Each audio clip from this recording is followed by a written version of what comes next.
Ignoring that little devil, I collect the old bandage, Shimi's fork, and her bowl. Ignoring Jitaku. Ignoring Jitaku as hard as I possibly can. She only ate half her dinner, but she did eat. Yeah, diminished appetite is definitely bad. You're a very odd person, whoever you are. Ain't that the truth?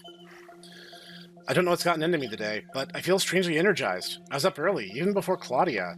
After a quick trip to the grocery store, I rushed back home and started making breakfast right away. Cooking is feeling like a compulsion. Oh, you can't help but go to Flavor Town now. Maybe Shimi's rubbing off on me. I will avenge myself, Guy. Guy Sensei! I kept even more distance between me and everyone I came across than usual. I just didn't want interactions while going to the store. Having a buffer around me felt really nice. Although Pepper is still trying to cause mischief, both girls did a good job helping me in the kitchen for breakfast and lunch. Shimi stayed in her closet. Maybe that's just her buffer. Like an offering, I placed her plate of... Understandable. Yeah.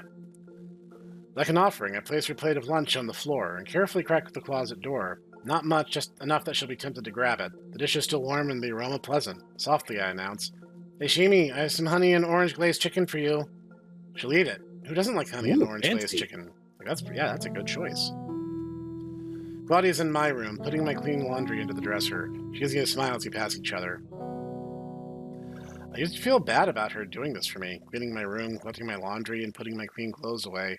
But at the same time, she really doesn't have a lot to keep her occupied. As strange as it sounds, helping around the house seems to be what makes her happiest. At least she keeps busy. It's definitely not a bad deal for me. I run the clothes to the washer and dryer, and Claudia folds and puts everything away. I do the cooking, Claudia helps and cleans up after. Every plant around here would be dead if it wasn't for her. Mia never really talked about Claudia before the sudden get rid of her nonsense. Mostly she acted like Shimi with that thunderstorm, mildly annoyed but mostly indifferent to her existence. I think the one time Mia said something about Claudia, it was, "All she needs is a maid outfit." Or something stupid like that. As if Claudia was a character of some dumb anime where the cat girl lives only to serve her human with quips of "so grateful." A mindless servant with boobs, that's how Mia saw her. Looking back, Mia sure didn't make extra work for Claudia. I should have told Mia off at the time. I didn't, but I should have. At least I appreciate Claudia. She's part of the family. She helps out because she wants to, not because she has to. Then again, I'm embarrassed to admit. I think I have a manga like that with a trophy Neko maid. Nya Cat Girl, I think it's called. No, it's Nyako maid. It's around here somewhere. Probably clearly Nyako Para. Yeah, somewhere. So, it's around here somewhere. I have a confession to make there, Professor. All right. I've never actually played any of those games. I have not either, actually. Despite the weird degeneracy I allow on this channel, I have not yet indulged in that. I wouldn't recommend it if you want to be family friendly. That's fair enough. Probably packed away in a box in the closet with Shimi. You know that Wolf Tales game you gave me many moons ago? Yes. It's, as I understand it, it's kind of like... Okay. Can't remember why I came into my room. There was a reason I came in. Oh God, he's getting old. Yeah, he is. There was a reason I can't remember why I am in this room. But now I have no idea what it was. Odd, I can't really remember what I did between breakfast and lunch either. I still don't know what day it is. I feel like I should be more concerned about that, but I'm not. That is worrisome, yes. Yeah, dude, did you hit your head at some point during the story? Is this going to be a situation where, like, it turns out that you actually killed Mia? Oh, jeez. I mean, we can't rule anything out, but I'm not. So instead of standing around like I have brain damage, I decided to head back towards the kitchen. It's too early, but the urge to start working on dinner pulls me. Maybe I can spend time looking through that cookbook? I was only in my room a few minutes, but the plate I left in the hallway for Shimi is already gone. A big smug grin erupts on my face. Good girl, Shimi. There are no antihistamines or pain relievers in her food. My intent had been to wean her off them, give her half a pill for a while, and then none. But when I made the meal earlier, I actually forgot to put any in Shimi's portion. I didn't expect her to hide in the closet all day again. No matter, though, she'll have a full belly. I'll give her half of the meds in the next meal. There are moments in your life when it all feels right. Getting Shimi to eat is such a minor victory in the scheme of things. Still, I'm proud of myself. That is, until I happen to look out the back window. Yeah, wow, it comes. The smile I was sporting falls away to replace with a bitter frown. Pepper! She's dancing around the backyard, eating from a plate of food. The plate looks suspiciously like the one I left outside of the hallway closet. Storm in the backyard and thunder. Pepper! What? Where did you get that plate? Finder keeper. I knew it. You took Shimi's food, didn't you? Not sashimi food, hallway food, pepper food now. Finder keeper, loser weeper. I put my hand out. Give it to me. She jumps away from me, stuffing a big spoonful of food into her mouth. Hey, get back here! I lunge at her and try to grab the plate. Pepper, stuffing food into her mouth and balancing a plate with one hand, is still able to dodge and avoid my best attempts to catch her. Yeah, this is a cat, all right. I would You're really... not very smart, are you? No. You're not very smart, are you? No, he's not. I'd really have to go full speed with the intent of tackling her. And even if I was successful at it, it would surely leave any remaining food scattered all over the backyard. No other ideas? I fumble around as Pepper easily avoids pursuit. The chase is over before it begins. I stop. My cheeks flush red and heat surges inside me. I let it take over. Damn it, Pepper! No more chores reward! Pepper stops. Shock morphs into anger. Her cheeks flush red and I can almost feel a palpable heat surge from her. It feels like she's going to throw the plate onto the ground, or maybe at me. For a worrying minute, I'm not sure what she's going to do, and I think neither is she. When thankfully nothing beyond a very dirty look happens, I turn and head back to the kitchen. Great, now I have to do all of this again. Pull out food and drop it too hard under the counter. My sharp movements hide none of the fresh angers I vent frustration on the hapless ingredients. A short time ago, I was itching to cook something. Now I'm finding zero joy in the preparation. Catch a glimpse of Pepper through the window. No longer eating or dancing, she looks just as angry as I feel. Mad. Claudia's presence startles me, but the jolt can't shake all the tension I'm feeling. I'm fine, Claudia. I convince neither of us as I bang a pan onto the stovetop. Help now. No, I don't need help. My dismissive snap shocks both of us and leaves Claudia unsure how to react. Whoa, bro. This is not the correct answer. Yeah, like, why are you getting mad at her? I get being frustrated, but don't treat her that way. Don't treat Claudia that way. Claudia watches me another moment, then retreats back into the sunroom. Immediately, I feel bad. She didn't deserve that. I also may have been too hard on Pepper. Honestly, I can't say why I reacted the way I did to either of them. Pepper's just a Neko. It makes sense to me that seeing food outside a closet would clearly indicate that it's for the Neko in the closet, but maybe Pepper doesn't think that way. Then again, she strikes me as clever enough to figure it out. It's more likely this is her having fun, continuing some prank. Claudia came in here to help me and make me feel better, and I acted like a jerk. I acted like Mia.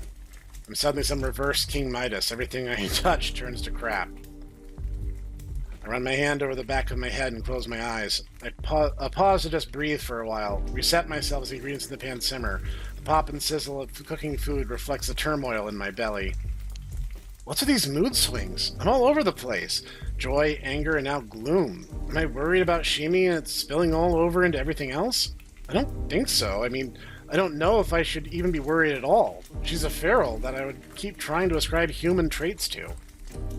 Claudia and Pepper are domestics. I should be better at dealing with them. Once I finished preparing a second meal for Shimi, I called to Claudia and Pepper. Girls, come to the kitchen, please. They meet me halfway, coming only as close to me as necessary to comply with my request.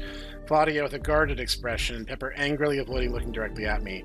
Girls, I'm not sure. I think Shimi might be sick. More than just injured. Sick, too. My words get their attention. When you're sick, it's important to eat good food so you can get better. Serious. Claudia nods. I know she understands all this. Pepper probably does too, but I keep talking anyway. Yes, if she is sick, it could become serious. So it's important that Shimi eats, or she won't get better. She'll get worse. Guiltily, Pepper hides the plate she took behind her back. If either of you get hungry, you know there's usually something in the fridge or cabinet to snack on, or just ask me. I'll happily cook something.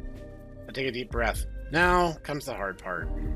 I'm sorry I got mad at you guys. You didn't deserve that. I think I'm worried about Shimi, and I wish Goro was here. Pepper snaps her attention back to me. She looks like she's been shocked by a cattle prod. Crap, sorry, Pepper. I just mean Goro would be able to help treat a sick person much better than I can. Pepper's expression softens. We share a sad look at the absence of someone who was a huge part of our lives. Someone we both miss. Claudia absorbs it all. But he's not here, Pepper. It's just us. And yes, Claudia, I do need your help. I need help from you both, and I'm really sorry for yelling. Claudia's forgiving smile dissipates a good deal of the heavy atmosphere. Pepper surrenders the plate she swiped earlier. There's about 2 bites left on it. Go ahead and finish it, Pepper. I made more for Shimi. No. Pepper was very serious and drops her tone. Pepper, hell. I smile and take the plate from her. After adding the new food from the pan, Pepper takes the meal and heads down the hallway, placing it at the spot where it was earlier. Claudia and I watch Pepper linger for a moment in front of Shimi's door. I look at the still steaming plate of food on the hallway floor. I'm tempted to go and try to feed Shimi in her closet, but if it was me in there, having a buffer around me felt really nice. I'll give her space, for now.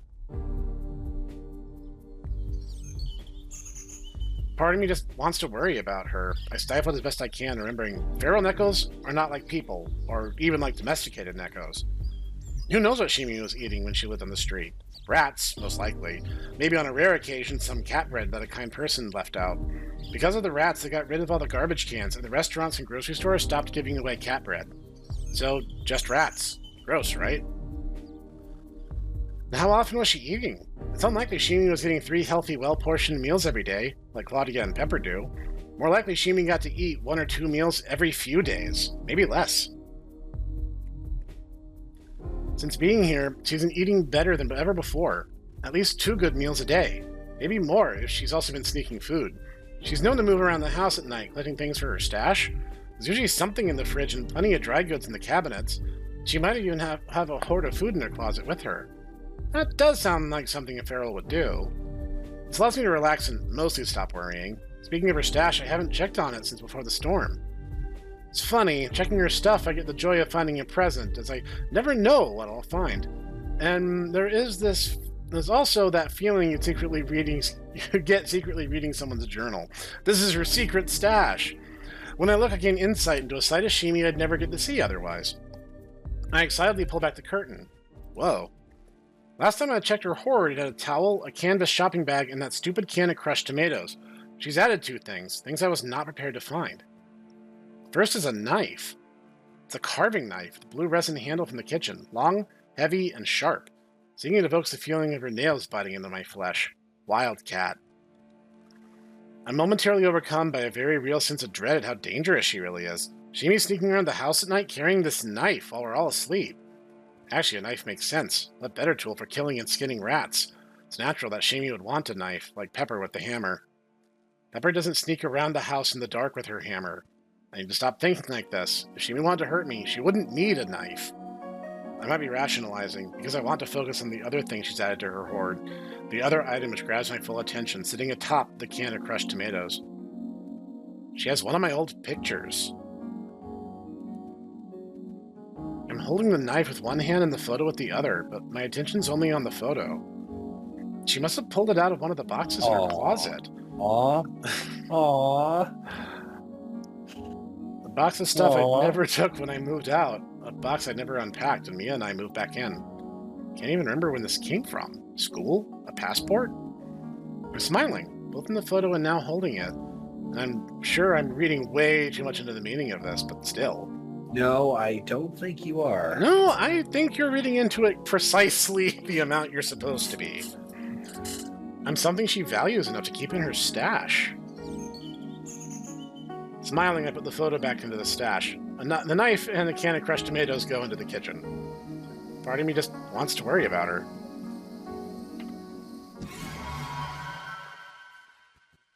Burb. It takes a moment for me to realize where I am, and that I'm not sleeping, even though I think I am. It's that weird thing that your subconscious does when it pretends you're asleep, so you'll believe that you're asleep, and maybe you'll fall back asleep. It doesn't work. Dragging myself from my bed, something I've done countless times before, seems unfamiliar, chimeric, dreamlike. As if the room is expanding and contracting simultaneously, inflating like a balloon while receding into the distance. And me, I'm also expanding and receding with it, just slightly out of sync with the bed, the walls, and the ceiling. The air around me is syrupy, sticky, dense. Closing my hands, I can almost hold on to it. I pull myself across my room. Claudia, standing outside of Shimi's closet in the middle of the night, is unexpected. By finding flowers growing from cracks in asphalt, she stands out brightly from the gloom hanging throughout the house. Is this a dream? I'm surprised to see her. Actually, that's not true at all. I should be surprised to see Claudia, but instead of her presence feels appropriate. Statue still, the tiny adjustments of her ears are the only movements as she listens for sounds from the closet. Serious now. The same nagging worry that kept me from sleep and dragged me here also brought her. Pepper appears beside me as well. We're all up. All except one.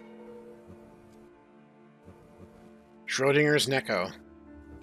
No one needs to say it. Their expressions mirror my own. The roots of worry burrow deep, entangling and distressing, and somehow bring all of us from our beds, drawing us to the source of it. Claudia and Pepper feel very far away. Their tension matches mine. I'm not sure how I know that. No, this is not a dream. I wish it was, but I know it's not. The untouched plate of food, cold and stale, breaks the spell. My belly tightens. I curse myself for ignoring the signs. I should have figured this out. I never should have waited this long. Time to open the box. Shimi. My voice doesn't sound like me. The door slides easily, revealing her though no blue eye greets me. Shimi lies slumped against the boxes, breathing. There isn't the great feeling of relief I expected to feel, yet somehow I knew I wouldn't. That vague uncertainty, that nagging concern instead remains, redoubles, intensifies as if becoming corporeal. Shimi's closet is an oven of fever. She's the cause. Drenched in sweat, her breathing is too fast. Shimi!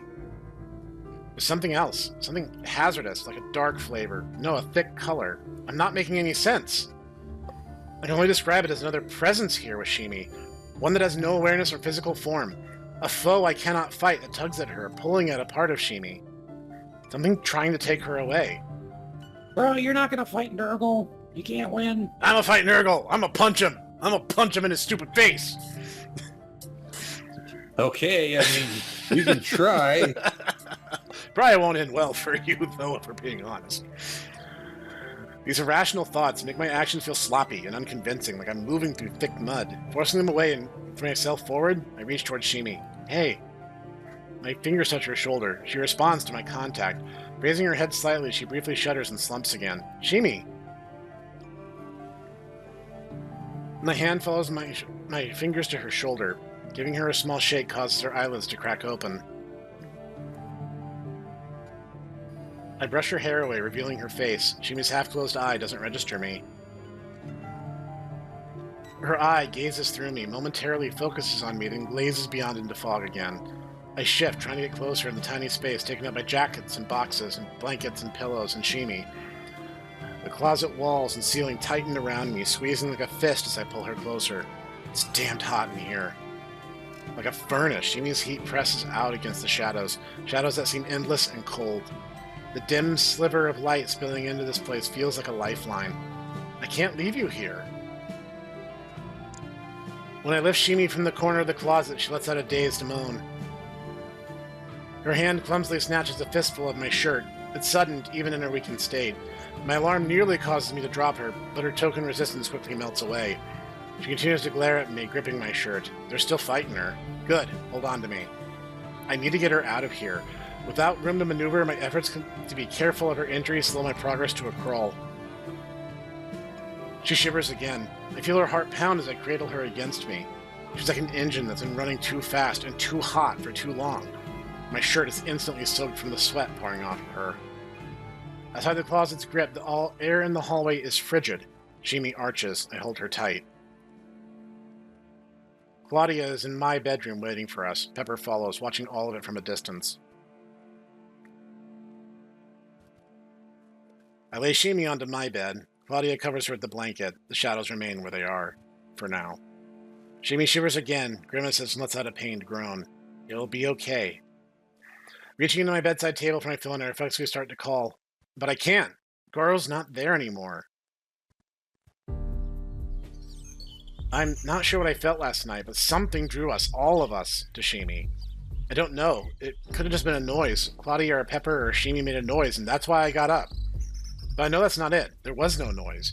Shaking off the strange feeling, I returned to my task. Broth. It took a while for Shimi to give in to sleep. She didn't stay asleep for long. I changed her bandages while Claudia worked to bring her temperature down, dabbing a cool, damp washcloth on her head and cheeks. Shimi kept resurfacing into almost consciousness, pain and fever interrupting any hope for rest. She would resist Claudia and me for being too close, but couldn't muster the strength to flee or force us away. Each time we stepped back and give her space, as she would be still and fall back to sleep, Claudia and I would resume our work. Pepper, also looking like she got no sleep, kept appearing, checking up on us. Dawn finally broke, and now I'm making Shimi some broth, trying to dispel the insane notion of some siren from the ethereal calling me to the closet in the middle of the night. I got no sleep, so of course I'm having crazy thoughts. Hopefully we can get Shimi to eat, but pressing on my mind, most troubling within the situation, is the faint smell from her tail. Bad, like death. I didn't notice it until Claudia pointed it out to me, and now it's all I can think about. I covered her arm and tail with an extra thick coat of the first aid cream when I redid the bandaging, the full and pathetic extent of my medical knowledge. The day in my room is hauntingly familiar. Dad in the hospital. He never fully regained consciousness. Trying to resist the memories is futile. They seem to creep back in every time I look at Shimi. I have broth. Half awake, Shimi doesn't want to eat. Though, through her pale lips and drooping eyelid, the expression on her face changes from sallow, ashy exhaustion to something much more foreboding. Go ahead and try something, I dare you, look. That stops me in my tracks. But I have to try. Although weak, she still reacts to the spoon like it's a weapon, the broth, a poison. Even after I send Claudia out of the room and shoo Pepper away from the door, attempting to create a quieter atmosphere, Shimi bares her teeth and weakly balls her fists when I try to get close to her. What's worse is that she trembles, as if in great pain. I feel cowardly saying it to myself. I don't want to spill soup on you. But really, I'm nervous. I don't know how to manage her now. Have I ever? I put the bowl on the bedside table and leave her to rest. Maybe hopefully she'll eat it on her own. The closet door stands open, spilling stale unease into the hallway. I'm taken back to the feeling of a something that woke me up and pulled me to the closet, and a something else that was there, hovering over Shimi. What the hell happened last night? Movement in the closet shakes me, stealing the thought. I gasp, and the ability of my knees to support my body weight nearly escapes me. Neither fight nor flight take hold. I'm paralyzed. It's coming out of the closet now. Claudia. She's taking Shimi's nest apart, getting all of her blankets and pillows ready for laundry. Her tired eyes widen, matching mine, now spooked by the face I'm making about imaginary phantoms in my hall closet. I shake my head to clear the crazy thoughts away, quickly recovering but still feeling ashamed of my irrational moment. Good idea, Claus. Let's watch those things. She steadies me. No blame. What? Shimi's sick, incapable. Not a fault. Takes more than a moment to understand her meaning. Not my fault. Apparently I haven't been hiding my feelings very well. Not my fault. I wish I could believe her. I mean, I'm sure she's right, but her words can't touch the guilt, the feeling that I should have done something differently, that I should have acted sooner. Would a wildcat even have let me? Claudia and I spend the morning doing chores. It's as good a distraction as any other. Pepper, however, isn't interested in giving Shimi space. Every time I check in Shimi, I find Pepper at the bedroom door, listening and looking like she wants a peek inside. I keep shooing her away, but I can't think of anything to occupy her, so she keeps returning. No one's really hungry at lunchtime, despite missing breakfast. I only managed to get halfway through a cup of tea. By mid-afternoon, Pepper's impatience becomes contagious, and I find myself back in my bedroom. The atmosphere of the room has changed again, an even darker scene now. The shadows have escaped the closet and found her. Shimi, her damp hair matted to her face, and the pillow lies in a deep, uneasy sleep. Her clothes and sheets are soaked. Her pasty, waxy skin shimmers under beads of sweat. The bowl of broth is untouched. Shimi burns like a radiator. I sit with her. I don't know what else to do. Periodically, her face twitches, and she stiffens. Soft, tortured moans and the scrunching of nose and eyes tells the tale of a battle that rages deep inside her. Pain, different now from the pain of her injuries which were healing. Hanging about her, very faint, as if outside and coming through the window, is a sickening sweet aroma of decay. The hint of rot and burnt copper that sticks to your throat is instantly recognizable, even if you've never smelled it. It touches some primitive part of the brain, pervasive and offensive, unmistakable. But it isn't coming from outside. It's coming from Shimi. Claudia returns the broth to the kitchen, coming back a moment later with a fresh bowl of iced water and a small cloth. I dab at Shimi's fever with the cool, damp towel, but the heat keeps coming off her in waves. She's worse than I allowed myself to believe. She no longer reacts to Claudia and me being within touching distance, no longer retreats from our closeness, no longer glares at me. I can't seem to stop myself, even though I know it's pointless. I grab her and shake her as gently as I can. Shimi? Dad. He looked the same way. No. Lying on that hospital cot? It was so long ago, but I recognize that weak shivering, glassy stare like it was yesterday. Shimi! Shimi doesn't respond to me. The feeling of helplessness burns like her fever. I just don't know what to do. Sashimi need doctor. Pepper stands at the end of the bed. It's the first time she's come into the room since I brought Shimi in. Her voice is quiet but assured and insistent. Sashimi need doctor now. She punctuates her statement by handing my phone to me. She's right. I know she's right. But how do I explain to Pepper that I can't take Shimi to a hospital because they don't treat Nekos like they treat people? The hospital will just put her to sleep. I need a car to take her there. No taxi or rideshare is going to let me put a wild, sick Neko in the back of their car. An ambulance may eventually come if I call them, but the results will be the same. An injection. And more likely the police will come instead. Goro friend. What? Yes, Goro is still my friend, but I can't call him. He's... No. She points at my phone. Pepper's eyes remain insistent, glaring at me so hard as hard as she can. Right. They mentioned this. He mentioned this earlier. His friend during the dinner conversation, right? Yeah, the back alley Shadowrun doctor. Yep. Pepper's eyes remain insistent, glaring at me as hard as she can, willing me to understand. Oh, Goro's friend, the shitty medical guy. The night when Goro treated Shimi, he gave me that phone number. Pepper was in her bedroom. How does she know about that? Now. She points again at the phone. She must have come and hid close by, listening the whole time to me and Goro. Sneaky little vixen. I'm simply grateful she heard what we were talking about and that she remembered any of it. Near the bottom of my contacts list is the number for Goro's less than legitimate medical guy. Shady dude he said I could call if things turned bad with Shimi. Yeah, this qualifies. Love that the dude's name is Sawbones. Yeah, he sounds like a shadow runner. Goro listed him simply as Sawbones, not exactly a comforting nickname. Hey, Shadowrunner, I need your help. Single unfinished ring and an unpleasant voice asks, what? I've interrupted a meal. A spirited chewing echoes into my ear. A deep breath and look at Shimi causes the words to leap from me. I have a problem. There's no reply other than his unabated chewing. It's awkward. Not knowing what else to do, I continue. I need a doctor. He swallows loudly. Think you got the wrong number. If you're having an emergency, you should call an ambulance. I can't. They'll just kill her. I cut him off with the words I didn't mean to say. It gets him to stop chewing, temporarily. Then another bite and more chewing. Not that it matters, but I think he's eating a sandwich? Crunch of lettuce and crusty bread mixed with something moist. With a mouthful still full of food. I might not be up to date with all the latest cutting-edge medical practices, but I'm pretty sure most hospitals frown on murder as a treatment option. It doesn't jive with that whole first do no harm thing. You'd be surprised. I mean, you would be extremely surprised. What, have you seen Canadian healthcare lately? It's a Neko. You know that if I call an ambulance, they'll put her down. I sound pathetic, and I don't care. I don't want that. And I can't do this by myself, so are you going to help me or not? My attempt to not sound desperate fails dismally. You know the thing, here's the thing that kills me, though. Do tell. Why did he not start with, hey, I got your number from Goro? Yeah, that might have helped. Got your number from Goro. He said that you were a guy who would... with a Neko. Yeah. There's another pause. The silence evokes panic in me. I know we're supposed to be like high-functioning autistic neurotic, but, you know. You know, like real life. I know. So this is a guy I can relate to. There's I another can really pause. see myself in this guy. I know, right? The silence evokes panic in me. Did he hang up? All right, no need to get snappy. Your Zoom chewing is actually welcome this time. He takes down my address, telling me between bites he'll be there later. He's infuriatingly vague about time.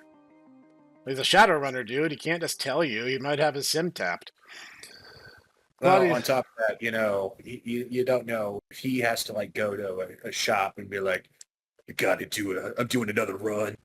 You got to get some more, you know, guns. Got to get a job done. You know, important. Need my God bless America. Need my dock wagon contract. I'm able to get guns out of a vending machine. You don't know. I love Shadowrun. We need to do Was it Dragonflight? The second one? Dragonfall, yeah, the second one. Yes, yeah. Once I clear up some of my long runners, that is one I want to do soon. Claudia and I take turns dabbing the wet cloth on Shimi's forehead and face. Pepper and I uselessly pace around each other.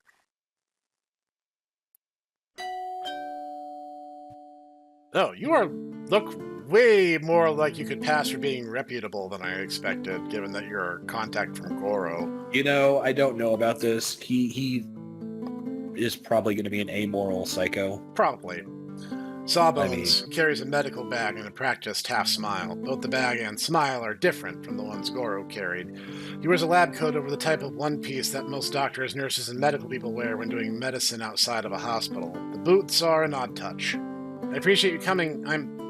No names. Names come with baggage. Nice place. Oh, Mr. Johnson, I'm here to do your run now. Do you have the millions ready? He shuts down the introductions and closes the door. Sawbones looks around and feels like he's doing an appraisal. Something about it doesn't sit well with me. After a brief pause, gotta be honest here, Chief, she looks healthy to me. I follow his gaze towards the kitchen. Pepper's there, studying Sawbones suspiciously. Pepper, fine. Sashimi need doctor. He turns to me confusedly, his lips pursed. She trying to tell me she ate spicy hot peppers or bad sushi? No, it's... Been working with Nekos for years, I still can't make sense of half the stuff they say.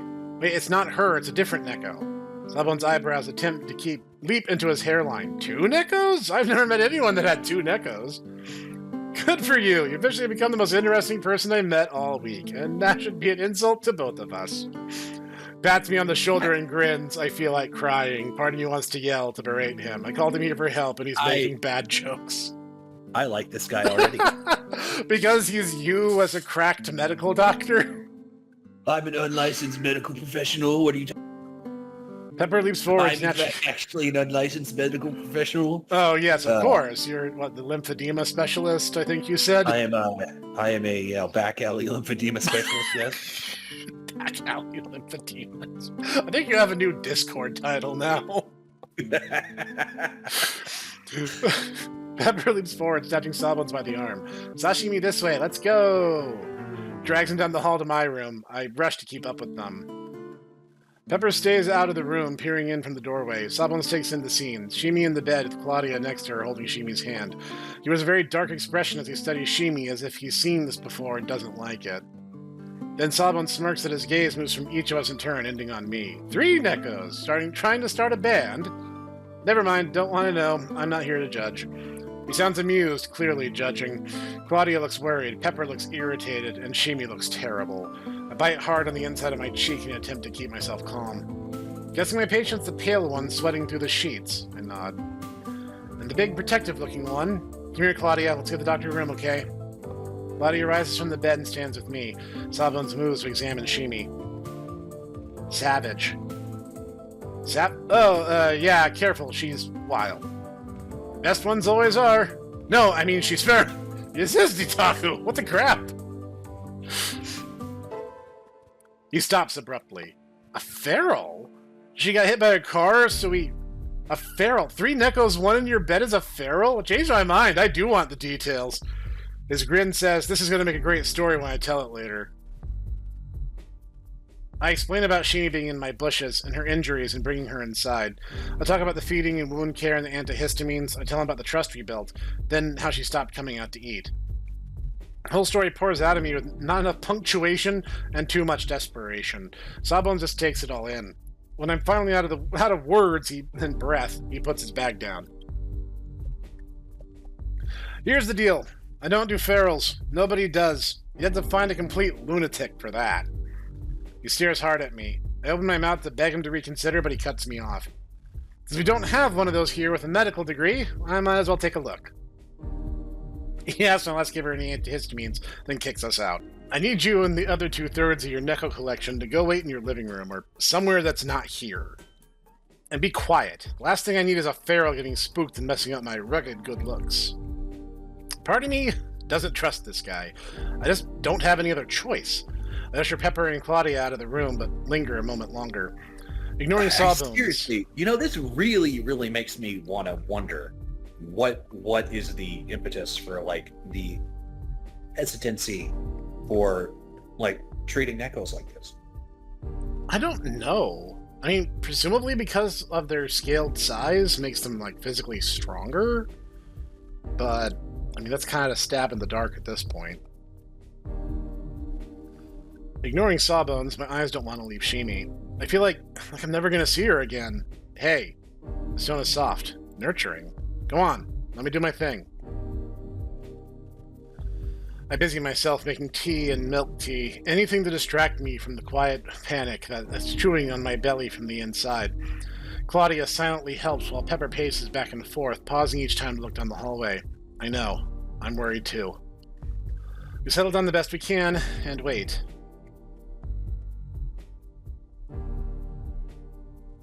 Sawbones comes out of the bedroom and detours to the bathroom. Finally, he joins us at the table. Clearly concerned, he gives a long exhale but doesn't speak right away. The knot in my belly tightens. Claudia pours him a cup of tea, and I'm startled by his sudden change of demeanor. Ah, thanks. You got any biscuits or cookies? Three of us stare at him. I have no idea how to respond. Claudia looks at me. I nod to her, and she heads to the kitchen to fetch cookies. Sawbones finishes his cup of tea, then pours himself another. Claudia returns the cookies. Finally, and with a note of seriousness, I hope you're not attached to her tail, because it's barely attached to her. Dead meat needs to come off. He studies me as I nod and follow what he's saying. There's something he's not telling me or taking way too long to get to. But that's not the biggest problem. This habit of pausing for effect is a problem too. I try to move things along. And what's the biggest problem? Infection. She's got a bad one, much too advanced for the stuff I have with me. I'll need to get a range of stronger antibiotics for her system to have any kind of chance against it. The stuff isn't cheap. Here it is. I was worried about this moment. I really don't have a lot of money right now. My monthly allotment's already half gone. If it was just a snip job docking her tail, it would be cheap. I'd be done already. It's the infection. Nekos aren't human, so I have to get the stuff that won't fry her kidneys. He pauses again to let it sink in. That is true. Yep. I mean, speaking from personal experience, it's surprising what the human body can experience, but then you do things like mess with people's blood pressure or the amount of blood that they have in their body, and then suddenly, oh no, your kidneys are completely and utterly darndest thing. And there's no guarantee she'll survive it. The reality is, she's in very bad shape and likely past the point of saving. Each of his words is a knife to the gut. Pepper keeps tensely looking at Sawbones and me back and forth. Claudia appears lost in thought, gazing at the empty glass in front of her, one ear locked on each of us. So, I can put her down. Put her down? The words make Claudia and Pepper look at the doctor, then expectantly to me. Sawbones pauses, keeping his eyes squarely on mine. Before I can process what he's telling me, he adds, If it was me, that's what I'd do. If Fever could mess up her head. She could get vicious, dangerous, violent. He emphasizes the comment by pointing at Claudia and Pepper with me with the cookie in his hand. His gaze moves from each of us in turn, ending on me. Or she might just suffer for a day or three, then die in agony anyway. So putting her to sleep is the kinder option. He empties the teapot into his cup and sits back chewing on a cookie, awaiting my reply. Violent, dangerous, agony. I rub the scab on my wrist. His warning is not lost on me. I can't believe that Shimi has no chance, but I don't want her to suffer. It would be selfish and cruel to do that. Wait, am I actually considering this? Could I tell him, sure, go into my bedroom, murder her, kill Shimi? Because that's what he's saying. I try and form a sentence and reply something to him, but I'm unable to find any words to express my thoughts. I need a moment. Gotcha, but make it quick. Time isn't her friend. Better an hour early than a minute too late. Hey, Big Blondie, got any more cookies? Pie would be great. You're gonna eat me out of house and home, dude. Sawbones' words echo inside my skull, and out into the deep emptiness of the night. Time isn't her friend. Past few weeks, I haven't even thought about time. It's just been a blur of dealing with Nekos, occasionally broken up by cooking, and now time is the enemy. I don't even know what day it is. This will save time. It takes time. Time is short. We have all the time in the world. I'm gonna kill some time. Time. How much Shimi has left? That depends on me, my decision. He said that she could recover, she could be fine. He also said that she could suffer in agony for a few days, maybe get violent and hurt us and still die. Don't worry, I'm not putting her down, unless you want me to. The words bite into my mind like a rattlesnake injecting venom, melting all logic and reason. All that's left is a static of incoherent thoughts. I fight the wash of white noise. It fights back. One image surfaces. I see Shimi as if I were lying next to her, impotently striking at her raging fever with a flaccid, damp cloth. When sedated, Shimi has a look of wild, dark, churning fury. She has an approaching storm, a bear trap ready to snap. I can end her suffering, or I can spend all of our money and maybe she'll recover. More likely spend all our money and add to her pain, only prolonging the inevitable. Damn it, is there even a right choice, or just bad ones? When Dad died, I didn't get a choice. I didn't get to decide anything. If it was Dad instead of Shimi, what would I do? End his suffering, or inflict more agony on him just to have him with me a little longer? Which one would he have chosen? Could I really end Shimi's life even in the name of mercy? I can only see the weight of that crushing me down to nothing. How would I explain this to Pepper and Claudia? They'll never look at me the same way again. My blood pumps fierce and cold. I don't want to make this decision, but when has what I want ever factored into anything? Time doesn't care. It just ticks away. Alright, we have a choice to be made. But I think we're both thinking the same thing already. I couldn't live with myself if we need to save her. A core part of me doesn't want to make any decision. It wants to flee, to run away and hide. Simply go numb and feel nothing. It conjures me on an attempt to turn off my feelings for Shimi, just like I've been doing with my feeling about the breakup. Of all things right now, damn Mia. I hear the words she used, aimed at Claudia, now focused on Shimi. It's just an echo. Quiet, demand stated in a regular, measured voice. Get rid of it.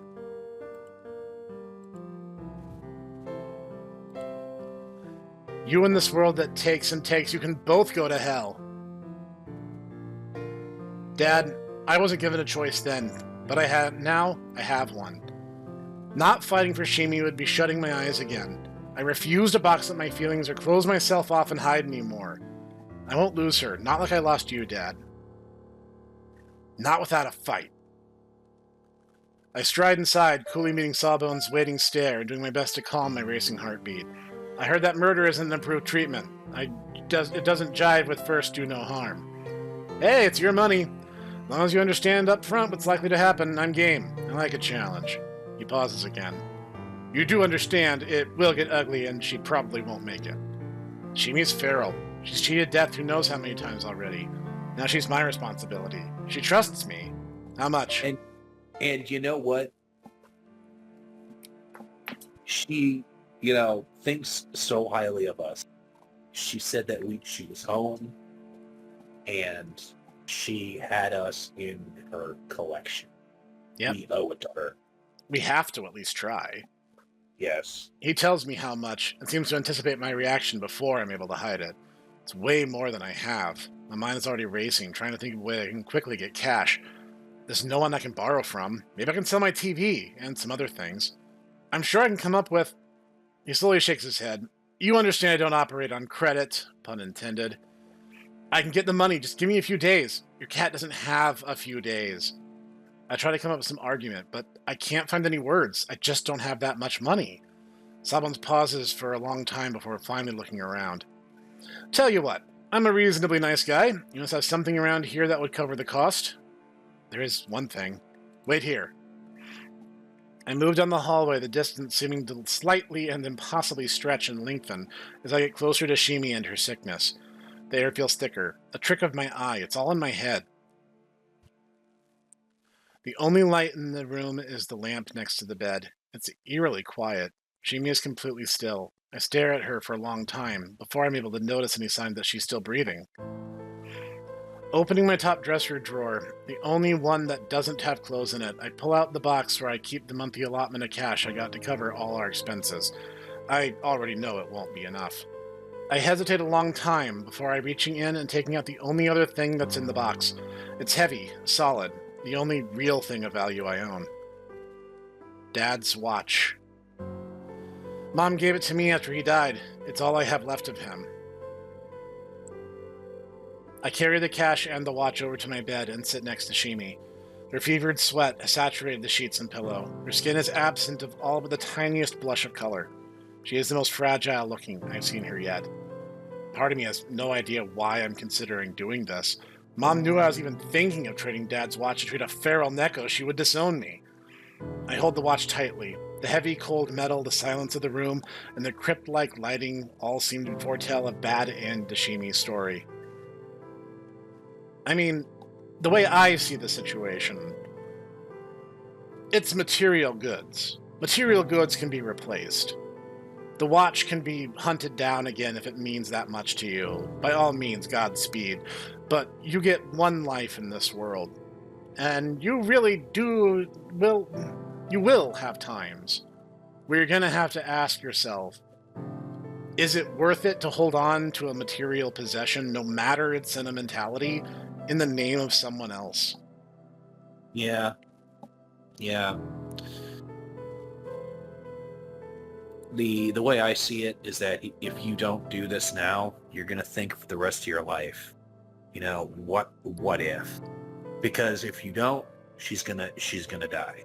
Yep. But we know what happens if we don't try. Yes. You think for the rest of your life, what if though? And it's gonna eat at you. And honestly, you don't need that. Nope. You don't need that. So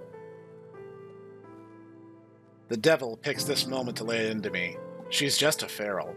She's more than that to me. She's not, though. You took her in. Yeah, she's yours. We owe her nothing. No, she trusted me. Somehow, I have an obligation to that trust. I wind Dad's watch. I have no idea what time it is, so I can't set it, but it doesn't matter. It begins ticking. The tiny mechanism engages in its precisely engineered manner, and it becomes alive. The second hand moving around the face of the watch. Maybe it will be this easy with Shimi.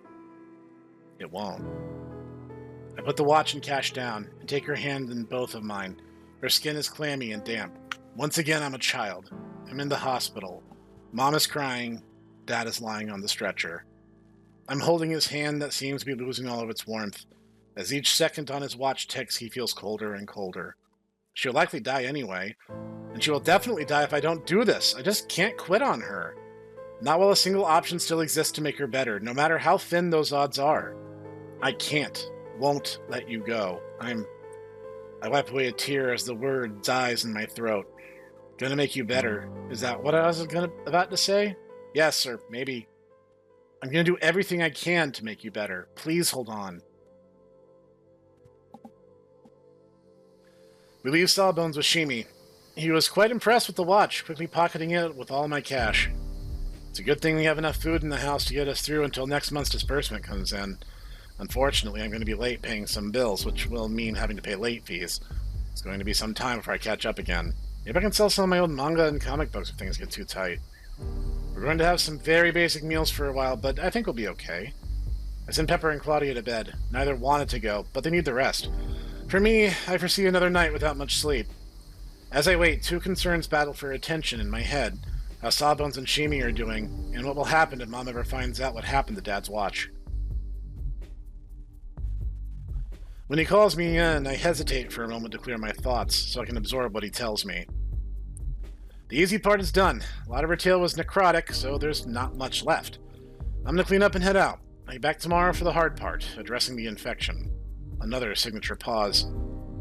But she may not make it that long, and if for some reason I can't get the meds, well, he shrugs. Sawbones gathers up several mostly empty, orange-colored trash bags. Presumably it's all medical waste, absorbent pads, packaging, and most of Shimi's tail. I help him carry the stuff to his car. He looks down at my father's watch. No, his watch. The watch I used to buy a chance for Shimi. For once, he lacks the smart-ass smile that's been on his face almost all night. I appreciate it. Until tomorrow. Call me if she doesn't make it that long.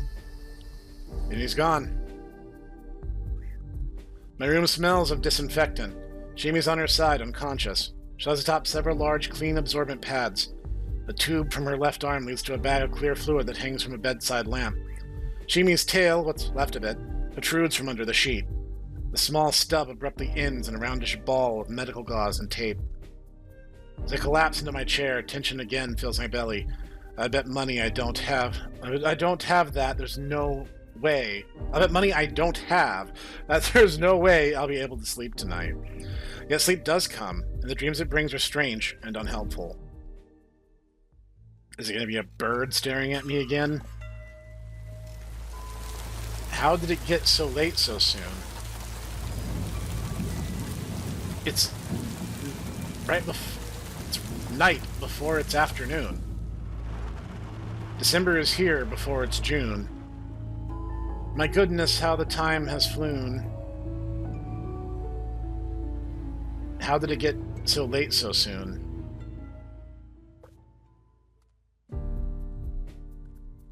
The dreams stay with me all day, finally fading when Sawbones comes back to deliver Shimi's medication. As soon as he arrives, he gets to work. Sawbones removes the old IV bag and attaches 2 more, showing me how it's done. It seems simple enough. He leaves more bags in my refrigerator. For later, because I'm an optimist. Then he pulls 2 nylon straps out of his bag and wraps a strap around each of Shimi's wrists, attaching the other ends of the bed frame, tying her down. Is that so she doesn't pull out her IV? He gives a wry smile, but doesn't answer the question. Instead, he gets strangely cryptic. Adam gave up a rib for Eve. How much of yourself are you willing to sacrifice for this feral? Before I can process the weight of his biblical riddle... That is a he is misattributing things. Adam didn't give up. God took the rib. Yeah. Adam didn't ask for it in that context. Nope. God just saw that Adam was unhappy and he acted. Which, God is allowed to do, but he didn't ask and Adam didn't offer the rib. This is not one of those creations. Yeah. Sawbones is already packed up and is ready to leave. Before he goes, he pauses, becoming very serious. I honestly didn't think she'd last this long, so I didn't think we'd need to have this conversation, but she did, so we do. There's one more thing. The next pause is to make sure he has my undivided attention. He does that a lot, pausing. It's pretty annoying. But he's given Shimi a chance now, and I'm grateful, so I focus. What are you... Listen. Talking about... This isn't... Long pause. I know she isn't. You're talking. Talking isn't listening. That's why I said listen, so you would listen and not talk.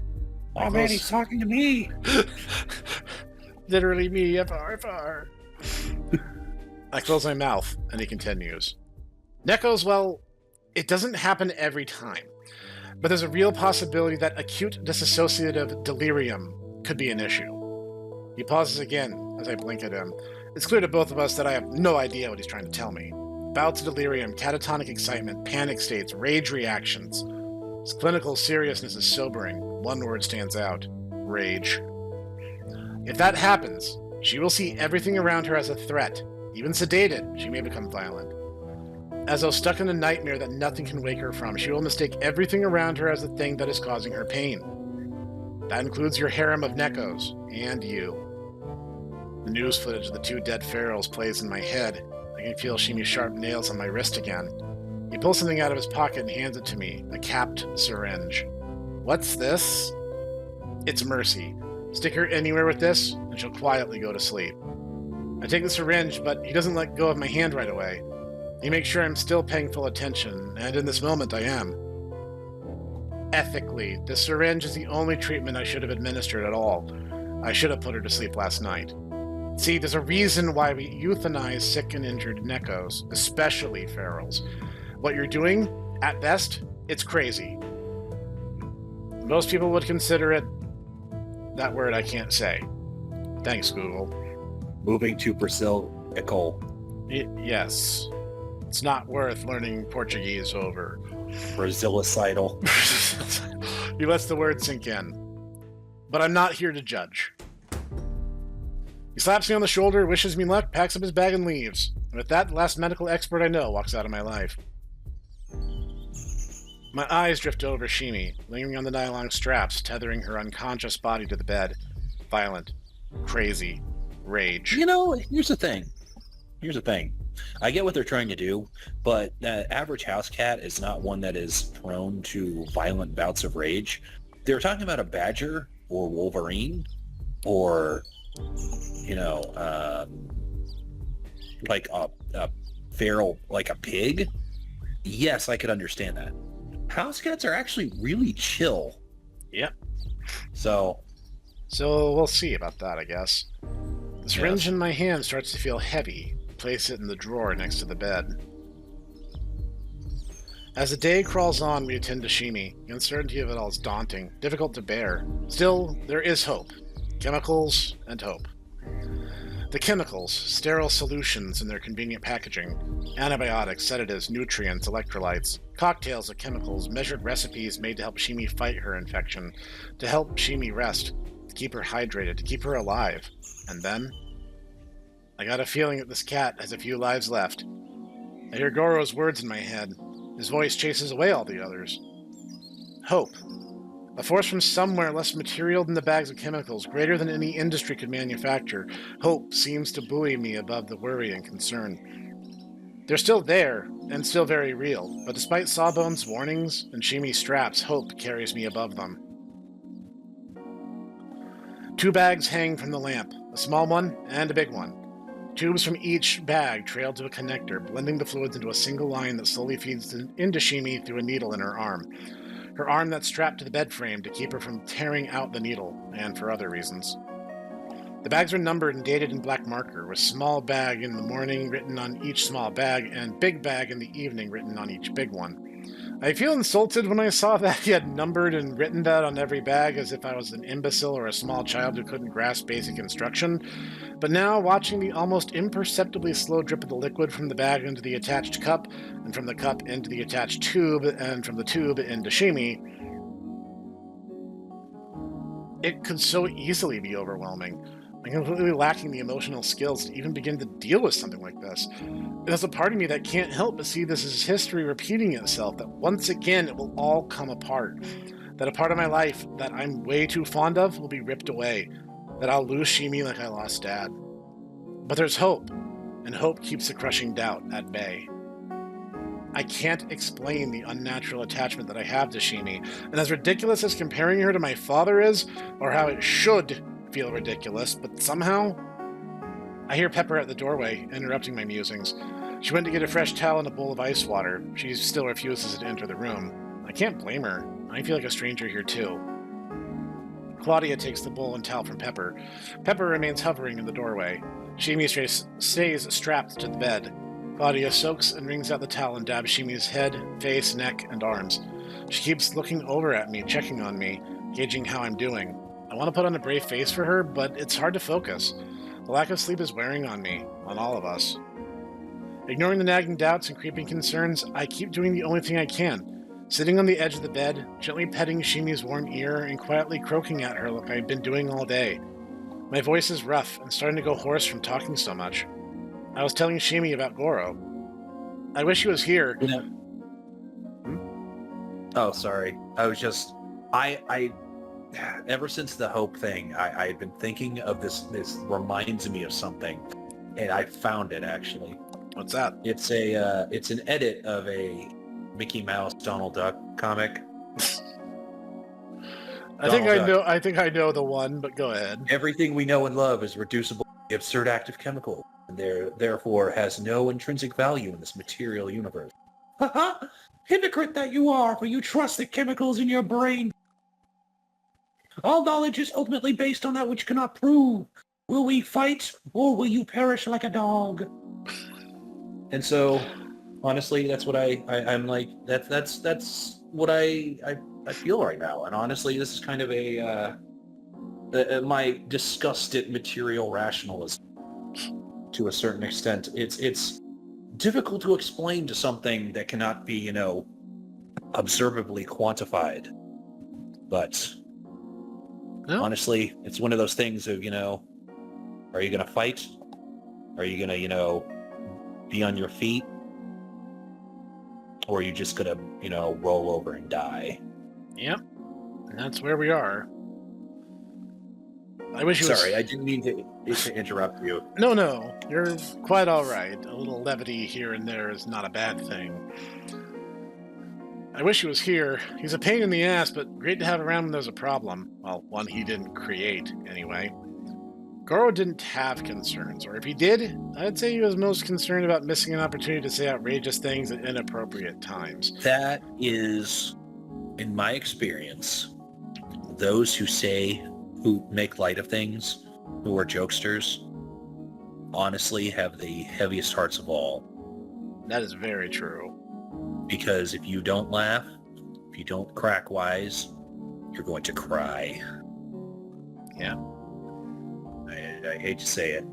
Ain't that the truth? Still, I called Goro and he came, without hesitation. I knew he would.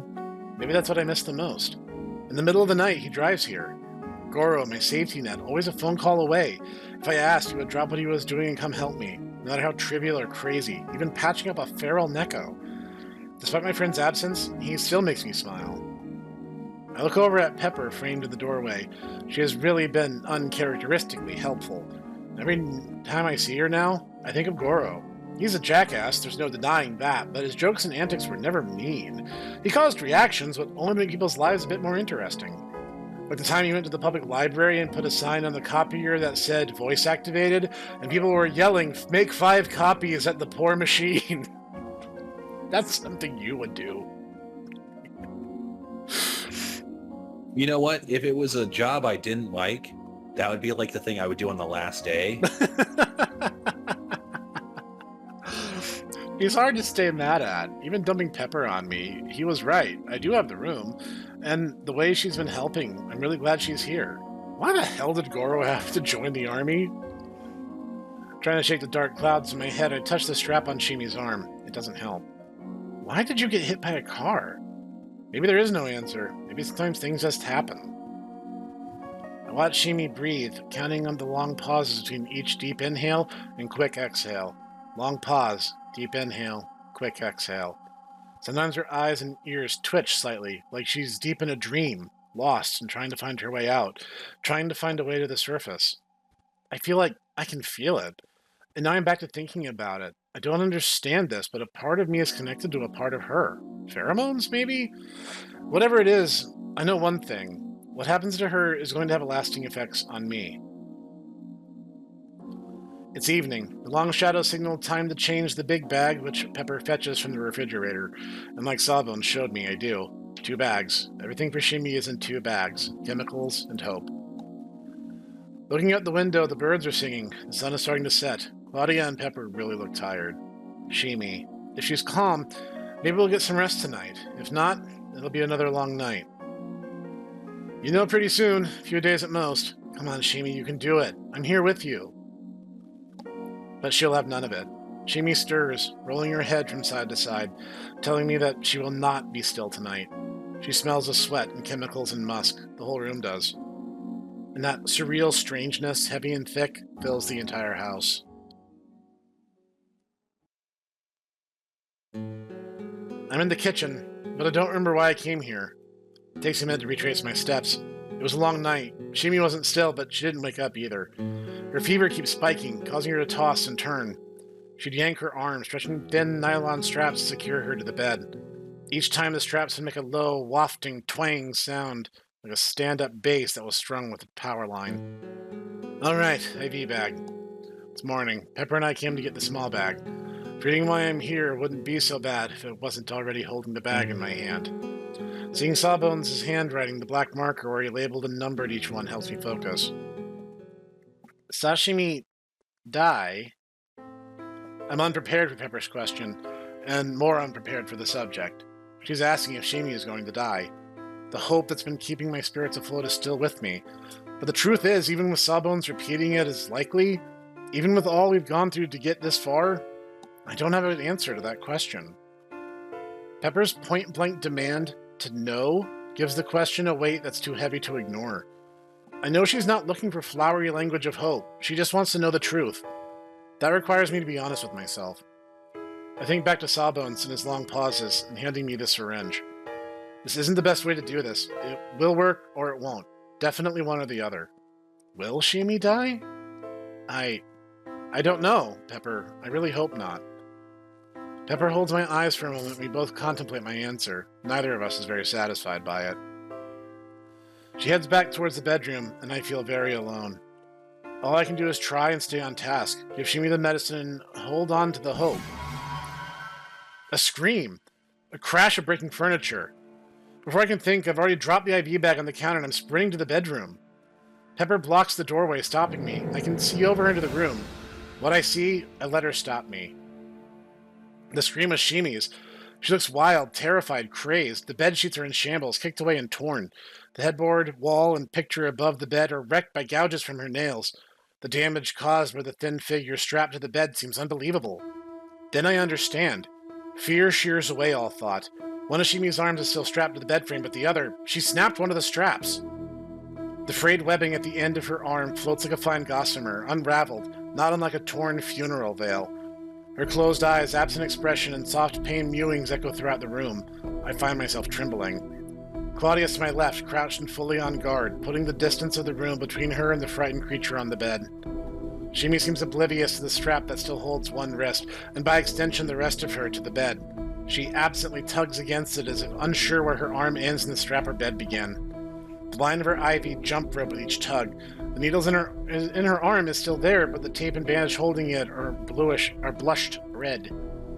The remaining strap flexes, but holds. If it snaps too... Shimi's eyes open.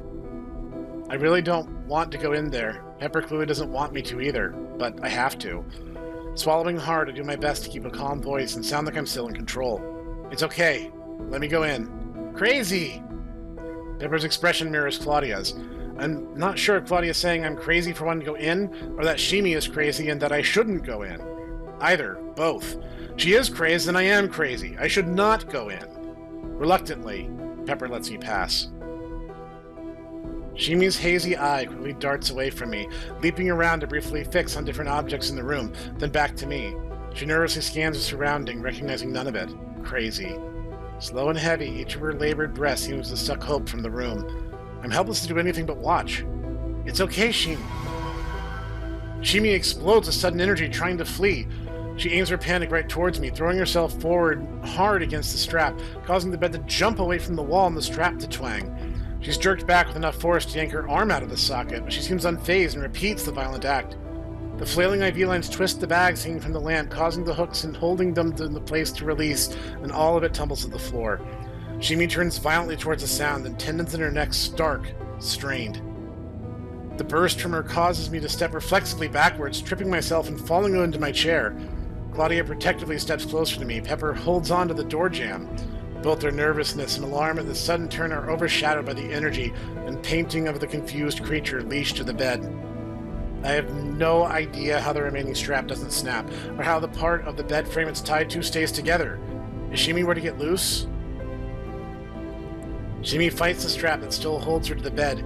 Grunting, she tugs against it relentlessly, stretching it.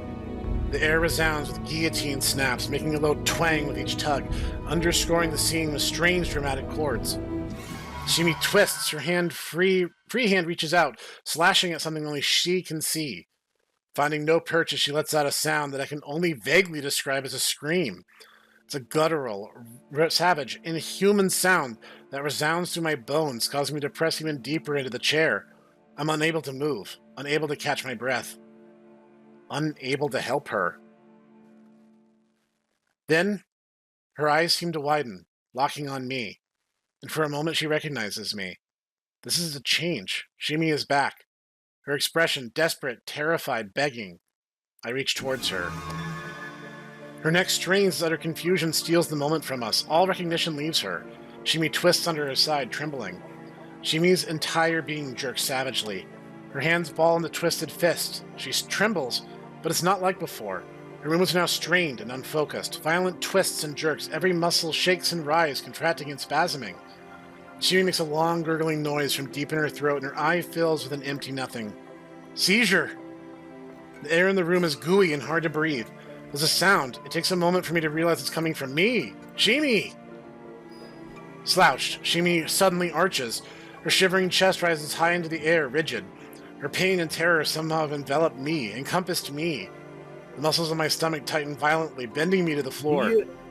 Do you ever get the sense that MC Coon here is kind of a neurotic mess? You know, just a little bit. Takes one to know one and all that. And that's kind of why I'm like, Ro needs to just like, I understand he's worried and I get it. And, I'd be worried too, but, like, you're hyperventilating, you're killing yourself. Yeah. It does no one good. And maybe that's just the fact that I used to be a first responder myself. And like, honestly, it does no one good, especially the person you're trying to help to, overreact. You gotta keep your thoughts in check. Exactly.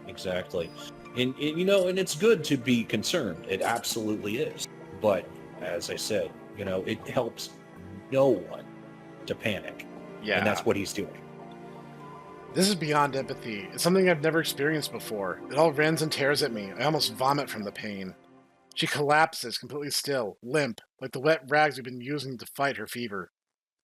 The room is very quiet now. It takes me a long time to breathe, and when I do, it comes in great gasps. What just happened? Claudia and Pepper's sadness and fear are solid things that I can touch, heavy as if carved from marble. Shimi hasn't moved. None of us have. Is she breathing? I have to go to her. My eyes wander across the damage to the bedding, the gouged headboard and plaster. My mind returns to other night. Snap! Like a rat trap. Still, I have to. Struggling to rise, I crawl to her, cautiously approaching. I keep expecting Shimi to leap up and bite me on the neck like the vampires in some cheap horror movie. She doesn't. And she is breathing. The relief is overshadowed by the grief and pain still coursing through my veins. It takes more effort than it should to unclench and open my hands. They shake as I clumsily pick up the IV bags. Kitchen, counter, bag, medicine. The request trails off into soundless nothing. I'm out of breath from just speaking a few words. My voice sounds strange, thin and jarring against the stillness of the room. Pepper dashes off to the kitchen, returning right away with the small bag in the morning. I'm shaking so badly that I can't change her medicine. Claudia places her hands into mine, steadying me enough to twist the tube and get the spike into the new bag. She takes it and hangs it on the lamp. It all feels so futile. I try to reattach the broken strap, but it's completely frayed, like Shimi. Useless, like me. The only thing I could find as a substitute is my belt. That's a little bit... Yeah, okay. You might not have been reading too much into before, but you're definitely reading too much into that. Yeah, no, he definitely is. You get the sense that our MC-kun here might be a little bit of a poet at heart. OMG, literally me a bar. The only thing I can find as a substitute is my belt. It's shorter and would be less comfortable, but it's better than nothing. I could loop it to the bed frame, then try and knot the end in the short bit of straps still on her wrist. It might work. Before I can decide to keep looking for something that would work better or use the belt, Shimi starts to rouse. It is a recurring nightmare. Shimi suffers violent delirium, lashing out to fend off her phantom attacker, then trying to flee from it. The strap keeps her in place. Each time it ends with a seizure. Then she's quiet for a while, until it begins again. Each time Shimi's fear and pain somehow envelop me. I move away from her and curl up into a ball on the floor, grasping my head and shutting my eyes as tight as I can, waiting for the crazy to pass. Each time her sanity starts to appear, we watch the fever eat away at it as she grasps at the empty air, struggling to escape her own fire. Pepper watches over us and brings us things that never enters the room. Claudia and I take turns dabbing the cold, wet cloth against Shimi's hot flesh. We make use of her unconsciousness to clean her and quickly give Shimi distance when her madness comes. It's emotionally and physically draining. It is rough. Extremely rough. At first, I'm not sure where I am. Bonds of sleep do not release me easily. Tired. It's your house. Yeah, it's your room, dude. I'm in my chair. It was less sleep and more passing out from exhaustion. I'm still not sure if I'm awake. It all feels so unreal. Next to me, there's a plate of peanut butter crackers and a glass of milk. I don't remember getting either of them. Claudia must have brought it. The sound of her name, Claudia looks over. She's sitting still fighting the bonfire that is Shimi, cooling her head with the damp towel. Is she doing this for me? Helping me to help Shimi? Or is this one Neko aiding another? I don't know, but then again, It may just be Claudia. Mia could be lying there and Claudia would be giving just as much care. Thank you for this. My gratitude refers to both Claudia helping is Shimi and the plate. Claudia is a good person. She is. I still have no appetite. Forcing myself to swallow the crackers and milk seems that something that I can actually accomplish. Pepper. The reply takes my tired brain a moment to process. At first I look over to the doorway expecting to see Pepper, then realizing that's what she's telling me. Pepper brought the peanut butter crackers and milk. Pepper, yeah, she's a good kitty. She decides it well. I'd say that she's earned back her chores rewards. That thought makes me chuckle humorlessly as I drag myself from the chair and over to the bed. My legs feel wooden. Claudia tries to smile, but it looks forced. She looks like I feel, worn out, in need of a long bath and a longer sleep. My turn. Go try and rest for a bit.